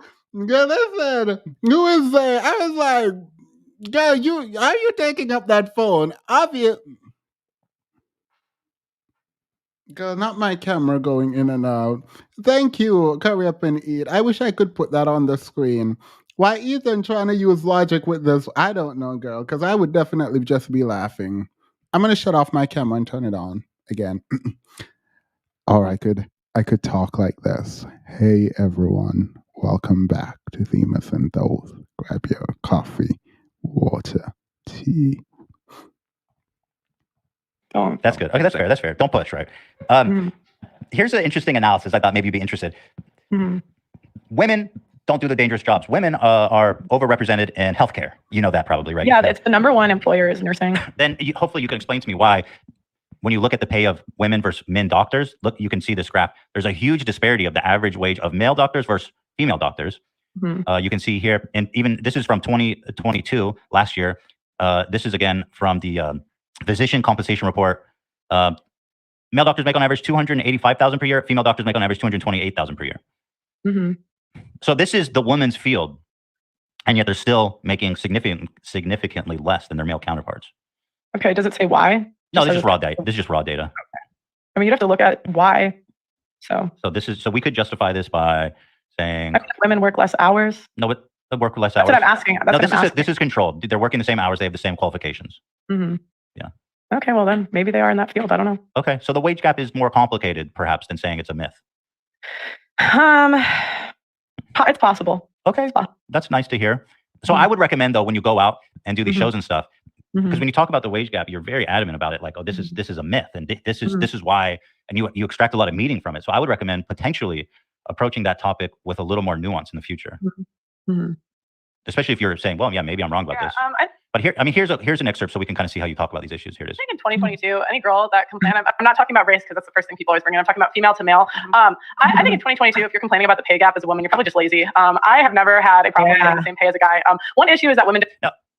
So you kind of agree that women who complain about pay are just lazy? Yeah, the majority of the women complaining about this stuff. Yeah, the majority of women. What do you mean majority of women? Oh gosh, the majority of the women complaining about this Based stuff on what? Majority are just of women? whiners. Just what I see, whiners, What big you see? whiners. Yeah, I mean, because women, it's like go. You're arguing from emotion again. All right, okay. Is that what you're gonna say every time you don't agree with me? Oh no! You literally are just saying stuff. Yeah. But it's not that I disagree. I'm just saying if we want to have a conversation about this stuff, it'd be better if we don't argue from emotion and say I feel that all women are complainers, because that's not a productive. Yo, he is dragging her as he should. You are arguing for all I see is they're whiners. Where? Who are they telling you that on this phone? Did they tell you that just now? Because your research is they. So I'm pretty sure they just told you. Continue, drag. Productive point, right? You see what I mean? Yeah. Yeah, no, I still think that most women that complain about the pay gap are just whiners. They're big whiners. And I have never had trouble getting a job. I've never had trouble getting the same pay as a guy. And I think that in 2023, it's just a bunch of excuses. So what's your experience in the work? You use your own experience as an example of why women pay gap doesn't exist. Yeah, I'm not blind. Hold on. What's your experience in the workforce? I always had a job from like after high school in the summers. And I worked in corporate America, and then I did. How long did you work in corporate America? A couple years. Couple years. I'm only 26. Right. You're only 26, and therefore I wouldn't put you in and you have maybe 1 or 2 years working in corporate America. Do you think that your experience is ample to say I've seen that women get paid equally to men? That seems. And you're from a rich family, and you're well connected. Like, I don't understand that. All right, you know what? I don't care. It is what it is. Please remember to like the video. Blah blah blah blah blah blah blah blah blah. Like. Right. Curry Up and Eat says Pearly about to act like she not familiar with all that she has said. Right. It's disingenuous based on 1 year or 2 years, and you're only 26 years old. Yeah. That's just my opinion. Right. Okay.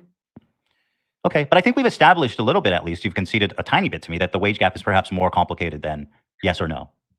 If what you're showing me is real, you did this to someone else, but then there's like something else to it. But if what you're showing me is true, yeah, it's all true. This is all sourced. Okay. Yeah, and I mean, you could easily look this up yourself. Can I see the parameters for the control? I'm just curious. Sure, we could.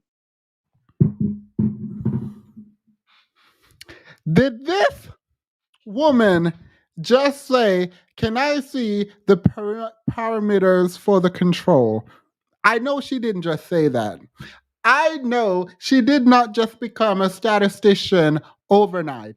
I know that didn't just happen. I know that didn't just happen. When you cited the things and he was like, okay, you don't have it, let's move on.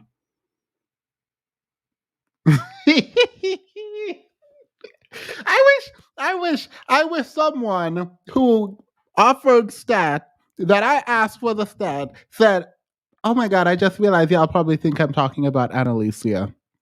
I'm not talking about Annalicia.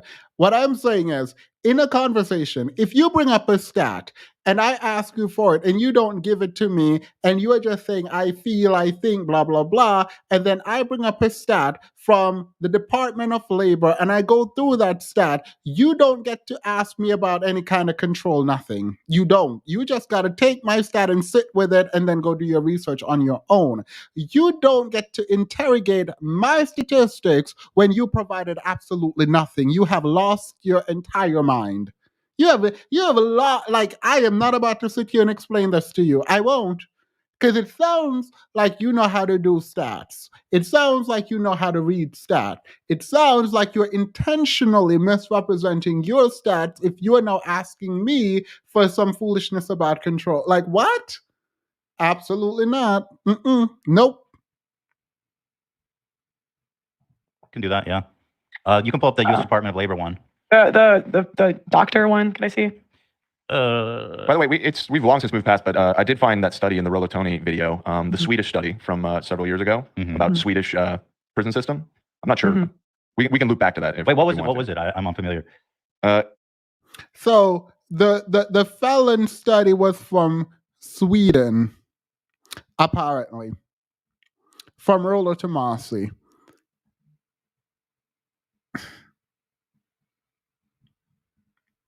Here, I had a bunch of tabs open. Where did it go? In the meantime, here, I'll send this in the Zoom chat if you want to take a look.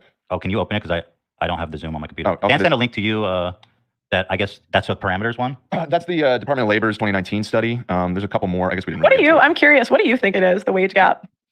Well, it's complicated, right? I don't think it's as simple as saying it's a myth and women who complain are lazy. That doesn't seem like a productive point to start that conversation. It is complicated. What is your solution? Like, if you seem to think that the wage gap is real, right? And that do you think women are discriminated against? Yeah, definitely. Absolutely. Because what barriers do women have today in 2023? Like, I just genuinely don't understand. Barriers, right? It's not about barriers. It's about norms. It's about like patriarchy. It's about the way that we perceive the value of people. It's not about barriers. There's no laws that say women can't do this and that, obviously. Okay, so there's no barriers right now? No, not that I could think of. Okay. Pay transparency. Okay. So, I mean, I agree that in general, because... Go ahead. Sorry, go ahead. I do think that there's a bit of discrimination going on. I do think that behind closed doors, when there's no transparency in payment, this presupposition, by the way, that you putting forward, that women are lazy and just making excuses, that doesn't help. That Honestly, it's I don't know how to explain it, but I know it exists, right? I know it exists. So you think the bosses behind closed doors say we should hire less women? No, it's not a conscious thing, right? It's systemic. Okay. Yeah. Then do you have it? Like, do you subconsciously pay women less? I don't think so. No. Okay. So then wouldn't? Okay. So I'm just thinking, I'm just thinking if you think there's this like subconscious thing, like then you. Well, but it does exist, right? I mean, we ask for, should the women ask for raises at your? Well, we're talking about you saying it's a myth, okay? Yeah. But it does exist. That's what's interesting. I don't think there's anything stopping you today. You can maybe argue. I can't do my soul. You can maybe argue like 50 years ago, but I just think in 2023, there are no barriers. Did you say earlier 50 years ago wasn't that long ago? Boom. Right. You literally just said 50 years ago is not that long ago, literally. But now you're sitting up here talking about that was 50 years ago. It was so long. Oh my God, I cannot with Oyster. Okay, fine. 100 years ago. I'm saying in the past you could argue, but in 2023, I just don't think there's anything stopping you. I think it's like very much a victim mindset to tell women, like, to go up telling us that we're oppressed. Like, I think that I can do anything minus like the physical stuff, but I think I can apply for any job a guy can if I want. I can go after any job that I want. I can ask for more money if I want. And I don't think that men are out there discriminating against women. I don't think that men are. If men are such capitalists, men want to make money. It's like if women were so much cheaper, they would just hire all women. Right. It's not how it works, but I've never claimed to have a solution, right? I'm just saying there is a problem. I'd also say, I grew up in a family business too. So my dad hired people all the time, like, over 200 employees. Wasn't your mom the president? Was she the leader of the company? What was you're researching my family now, huh? Well, that's all public. No, my mom, I mean, I don't know what they titled it. Like, your mom was the president, I believe. But yeah, I mean, they might have titled it one thing or another. My mom did more of the marketing sales side. My dad did the engineering and the software. Okay. I think they wanted to get some grant. So I think like they might have had her, like, they did that to get some grant from the government. Someone need to clip this and send it to the authorities.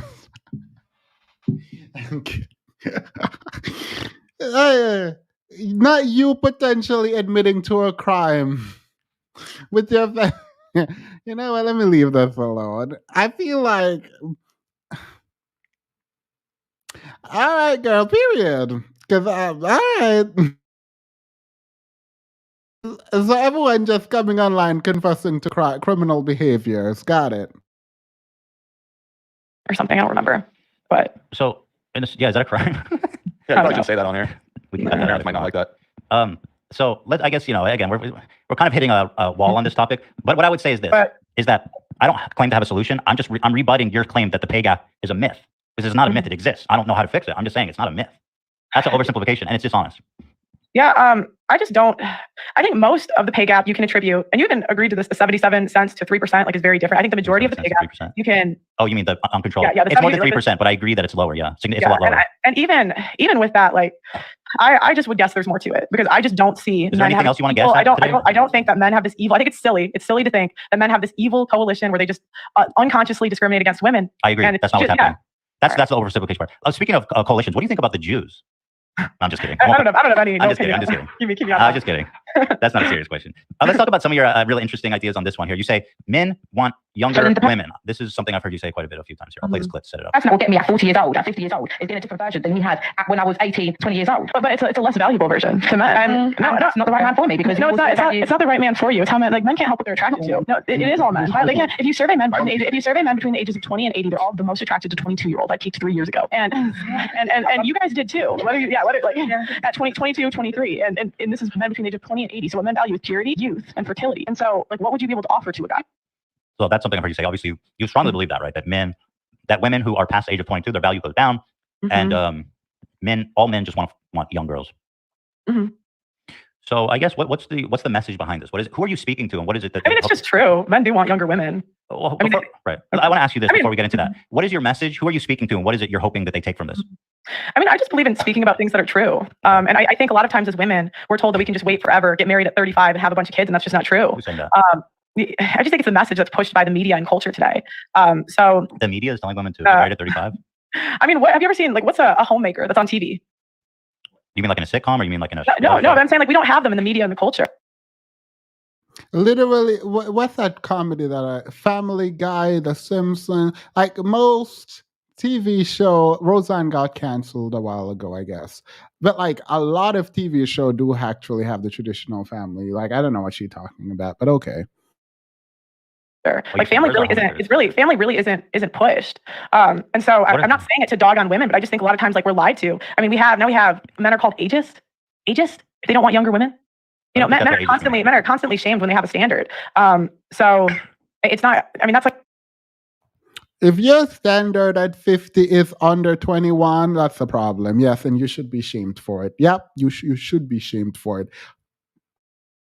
A conversation from a 3-hour episode. I don't remember the I've heard you context. bring it up a lot. I know Yeah, that because it's true. So and a lot of times it's women. You're speaking to women. You're saying past 22, your value's going down.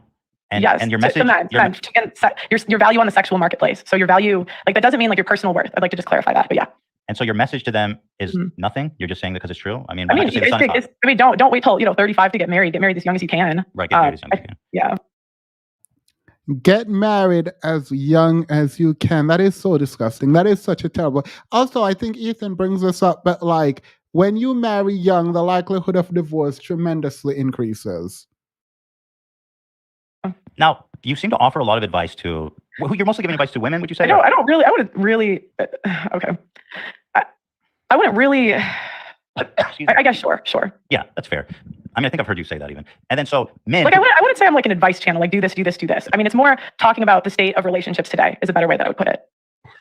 So as men get older, not like super old, but their value goes up.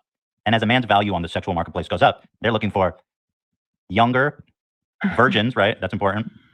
And so any woman who's not... Well, historically, virginity has always been a prerequisite for marriage. Like 100 years ago, 85% of women didn't admit to premarital sex. So, it's more abnormal now that women are not virgins anymore. Do you know what an appeal to a tradition is?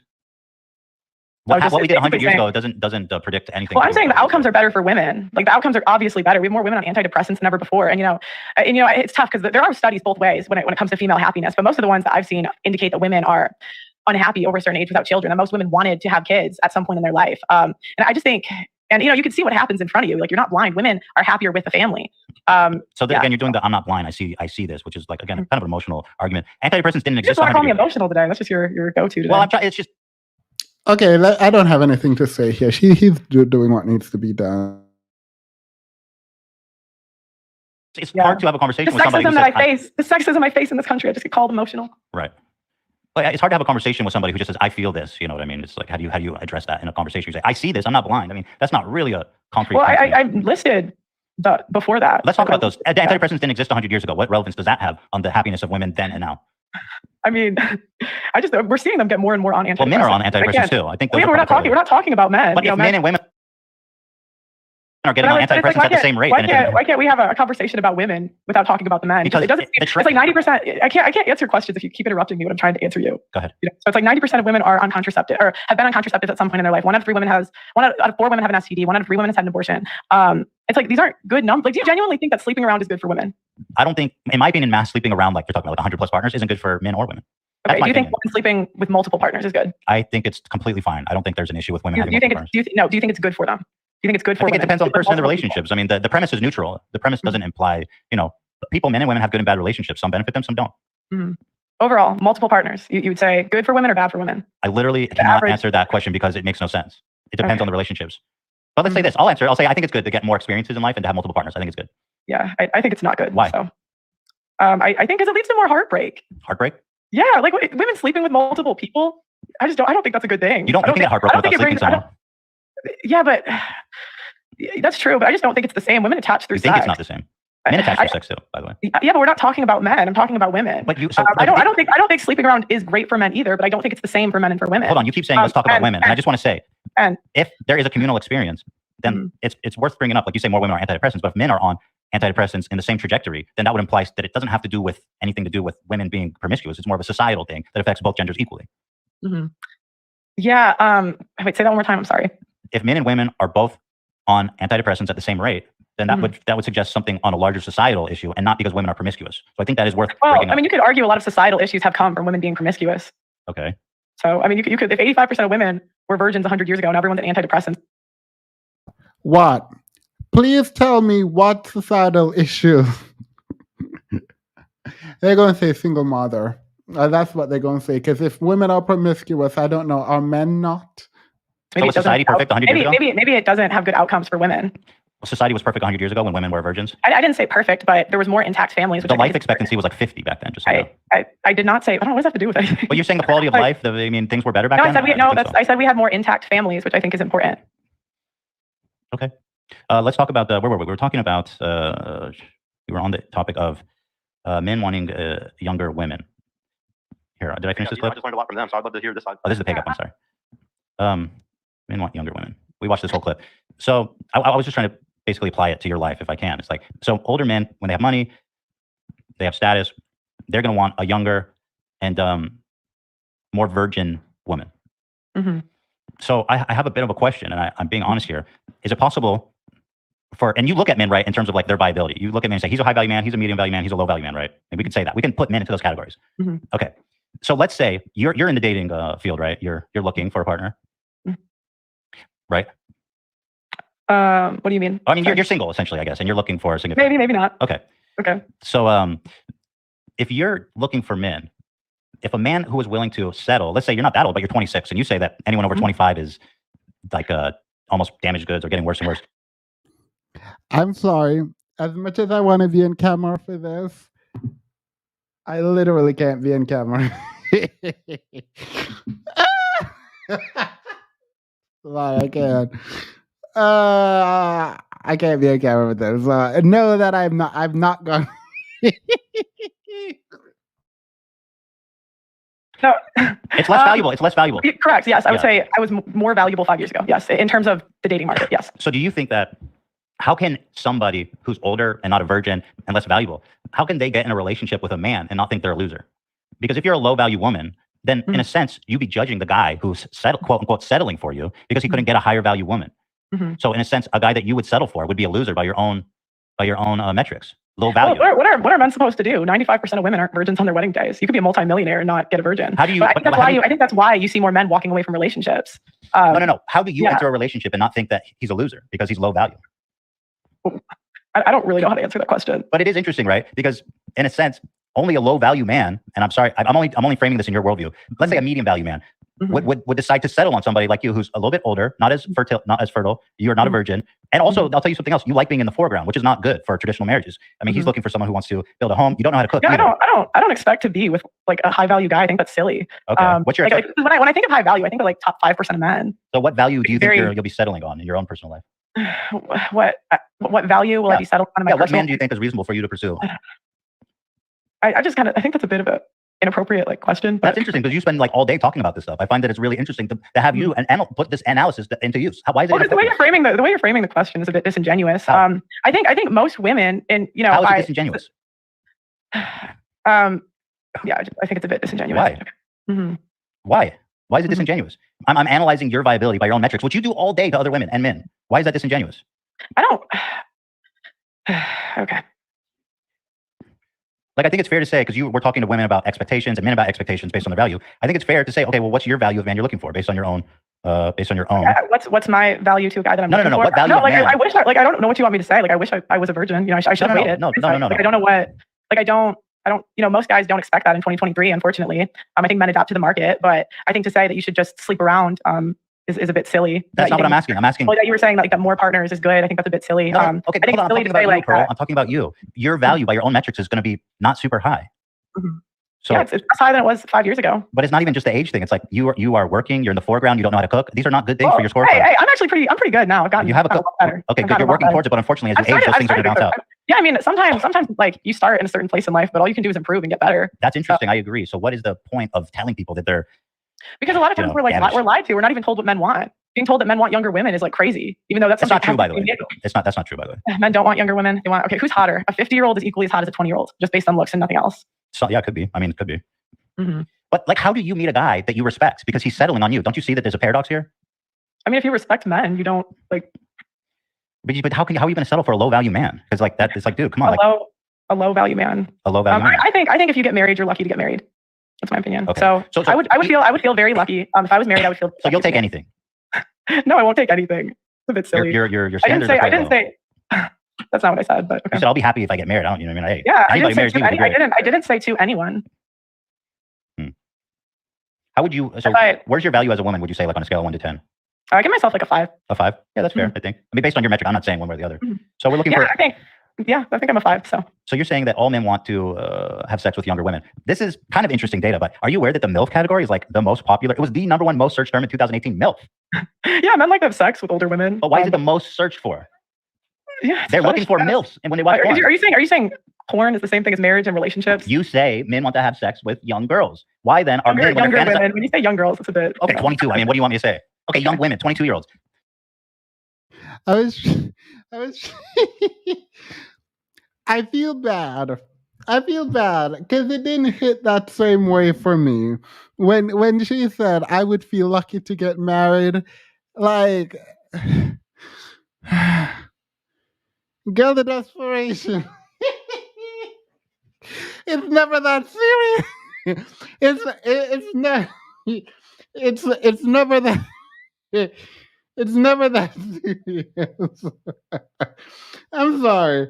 It is absolutely never that serious to be advertising yourself like that. Like, you will take cheating, you will take everything, you understand you're less valuable, like, you don't even see yourself as beautiful.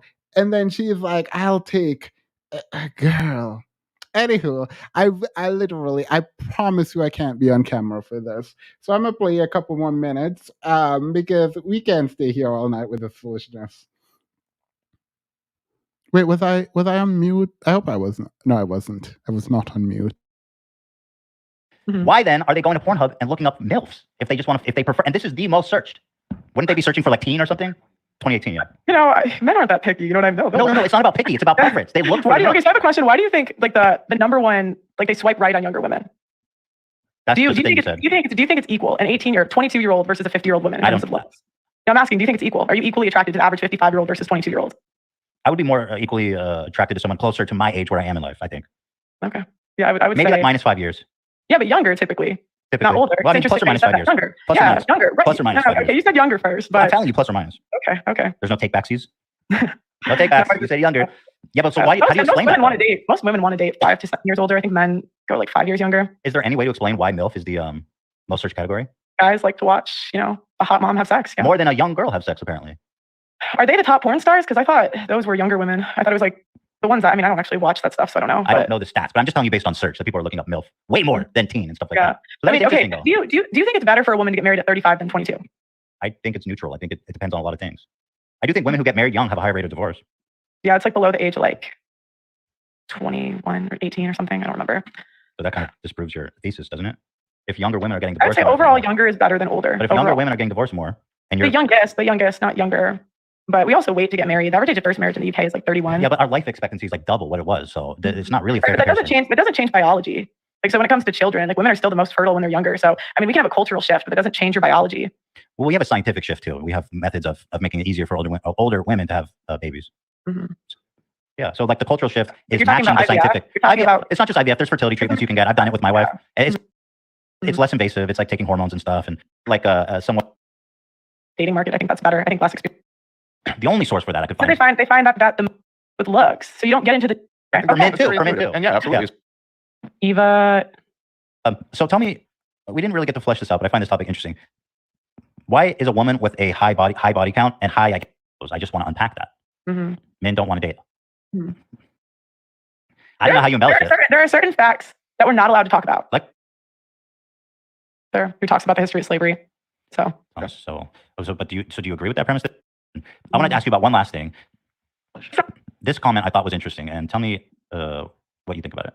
That sounds similar to the slavery stuff too, because that's literally the founder or the guy who made Roots said I wanted a myth for my people to live by. So they often, but that's what they do is they embellish. And I'm not trying to say it wasn't horrible, it was, right? But they want to make it like more horrible so that they can control people. So, in what way was slavery made to seem more horrible than it was? We were talking about. I don't really want to go into this too much because we're kind of past this. But I was quoting a Thomas Sowell book. Mm-hmm. So. Okay. Who's that? Yeah. So Thomas Sowell is an author who talks about the history of slavery. So. But do you agree with that premise that slavery was embellished or no? I think that there are parts that are under embellished and there are parts that are over embellished. I think it just depends what we're talking about. That's so interesting. I've got to know what was over embellished about slavery. Just like one example. I'm dying to know. Yeah, I just rather. I was talking about a book that I read, and I think to understand the context, you have to read the book. But you just said some parts were embellished, some parts were under embellished. I just think. Are you retracting that? I'd really just rather not. Okay. No, but slavery being embellished, that's so interesting. I don't know how you embellish it. There are certain facts that we're not allowed to talk about. Like what? I would love to. We're doing the taboo. We're mixing it up. It's red pill, baby. Let's see the world as it is. Taboo topics. I genuinely want to know how it was embellished. Yeah. What can't we talk about? Come on. I mean, I could show you the video I was quoting, but it's just I'd rather not get into this. So sounds like blue pill attitude to me. Yeah. I was kind of hoping this was like a good faith interview. Wait, what's bad faith? I'm literally showing you clips of you saying stuff. Yeah. Yeah. Wait, hold on. I'm sorry. What about this interview has been bad faith? I just think you're kind of trying to push an agenda, and you're not. Yeah, I just think you're trying to push. That's a clip of you saying that. You can disavow it. That'd be super easy to say. A full interview where I'm quoting somebody. Like if you watch the full interview, I am quoting somebody, and now you're trying to pin me down about a topic that I don't dive into. So it's like, that's not the point of my channel. Okay, the point of my channel isn't. I know, but you said it. How is that bad faith? Hold on, let me see. Because I was talking about how the founder of Thomas Sowell talks about how the guy that made Roots talked about how it was a myth for his people to live by. Okay. That's what the guy who made Roots said, Alex Haley. Okay. So, and I can't even talk about that on a podcast without being canceled by the internet. Yeah, but mythology, you know, myth doesn't necessarily mean it's a lie, right? Just because mythology is like culture, right, but I'm history. saying that doesn't mean that the way it's depicted in the movie was how it actually happened. And that's what he was talking about on the book. But again, I was quoting a book, and you're trying to like pin me down on quoting a book. Let me watch this again and see if I'm doing that. Stuff too, because that's literally the founder of, or the guy who made Roots said I want a myth for my people to live by. Yeah. So they often, but that's what they do. They embellish. So then you say, but here's what they do. And I'm not trying to say it wasn't horrible. I'm not trying to say it wasn't horrible. Right, but they want to make it like more horrible. But they want to make it more horrible. That they can control people. So that they can control people. Right, but Nick Wright disagrees. But wait, oh my gosh. 5 minutes before, I say Sowell talks about this in his book. So I'm communicating in the interview that I'm quoting an author. You're not being honest. Like, you say they do this to. Okay, so you just disavow it then. That's easy. Just say I don't think slavery was embellished. I mean, that's super easy. That's like a layup. Do you agree? You know what I mean? It's like just say you don't think slavery was embellished. I think there are certain facts that you're not allowed to talk about. I don't really want to talk about it today. But that Roots is a myth? Again, there are certain facts you're not allowed to talk about, and I don't really feel like getting into it today. Thomas Sowell compared Barack Obama to Adolf Hitler. Do you like that analogy? That's the author you're quoting. Do you think that's a fair analogy? That's a quite one-sided way to write his whole work, but he wrote like 100 books. Oh, I'm just asking you to agree with that statement. Barack Obama is comparable to Adolf Hitler. No. Okay. See, it's not hard. That's awesome. That's easy to do. You also said George Washington was viewed from his slaves like a father. I guess that's part of what the myth, I guess, is that not all slave owners were evil. Some were father figures like George Washington. Did you say that? I don't remember. I think like if someone's a great and powerful man in history to the point like they're talking about him hundreds of years later, he didn't have any kids. But did he own slaves? What? Did he own slaves? George Washington. Yeah, he did. Yeah, no, reminds me. I'm just saying. No, it's actually interesting. He had a different, like he inherited his slaves, and it wasn't as simple as he could have just like let them go because the debt that's incurred on them, like you can't just release them. And so his slaves actually, like he had a really good relationship with them, and they considered him like a dad. Mm-hmm. What's your source for that? That was from a Thomas Sowell book. Thomas Sowell. So he's your guy. Thomas Sowell's the man. Thomas Sowell wrote a column about supporting segregation in public schools. George Washington. You want me to apologize? Like you want me to talk about every single one of this man's opinions? No, I just want to know what you think. Did you think racism was embellished? I mean, it's so easy. I mean, just say no. I think there was a time where I started to read accounts from actual slaves. So these were like in like and I can't really talk about this. Like even if I talk about this now, they're going to clip it. They're going to say things I didn't say. But it's like I used to read actual slave accounts, and I was surprised how many didn't say bad things about their owners after they were free. Mm-hmm. And it's not to say like slavery was a horrible institution, but I can't talk about that fact without getting canceled. I can't say, hey, these slaves had a good relationship with their owners. Because it's not true. Because it's just not true. It's not true. George Washington was not a father figure to his slaves. Well, if you look up like I think it was Booker 47. Let's see, 47 of George Washington's slaves tried to escape.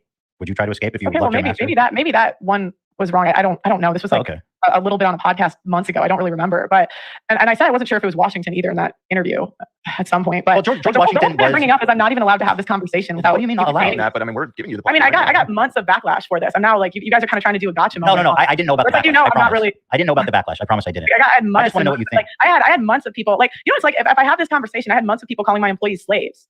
Like that's what they call that's horrible. Yeah, I disagree. That sucks. Horrible. But at the same time, and like even the guy, and you know this because you watched the video of that guy. Mm-hmm. The reaction you just like you're acting oblivious, so I didn't know that, but you do know that because the reaction you just watched was my former co-host who insinuated that my employees were being colonized. Oh, I didn't know that. I promise. I just wanted to get your take. Well, people say I just wanted to know what your thoughts are on this. That's all. I'm not like my channel isn't about slavery. That's like a fringe. I know. I want to know about you. But I'm asking like, why are you bringing this up when that's not really what my channel is about? I can only ask you things about. This is interesting. I want to ask you about it. But do I can only ask you things in a confined space? Yeah, you can, but you understand how that looks to me. It's like you're just trying to pick out every single. Listen, Pearl. To be totally fair, you could just say I don't think slavery was embellished. Like you were just that's talking super easy. Like, that's a layup for most people. I was quoting a book. That's the crazy part. I was quoting a book. So do you agree with his statement though? Do I think overall it was embellished? Some parts, sure. There it is. Which parts? Some parts. Oh, please tell me which parts. Tell me. I think that you can't.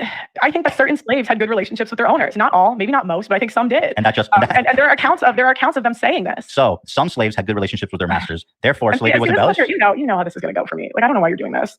You know I can't have this conversation without them painting it a certain way. Well, just own it then. Just do it. Just say what you want. You know what I mean, just be red pilled about it. Who is they? I don't know who's they. Just your haters or someone? The left. The left. Do they have parentheses around the day? Like, I mean, you even came in, like, you researched, like, my family. Like, that's weird. How's that weird? It's all public. It's stuff you talked about. You literally talked about it. It's called preparation. Which you clearly done none of. All right. I have to end it here. The people are knocking down my door, dragging me out. But thank you all so much. There's nothing I need to add to it because he literally dragged her. So I have to do an after show quickly. So let me just go in the after show and come.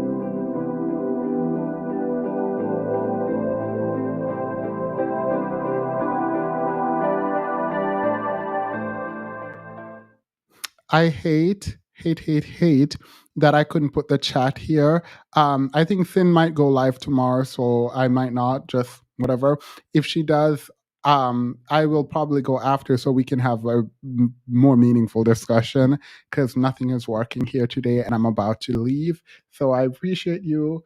Have a wonderful night, everyone. I will, if you have, check me. I'm going to be on Instagram, living it up now, like right now. So when I'm out.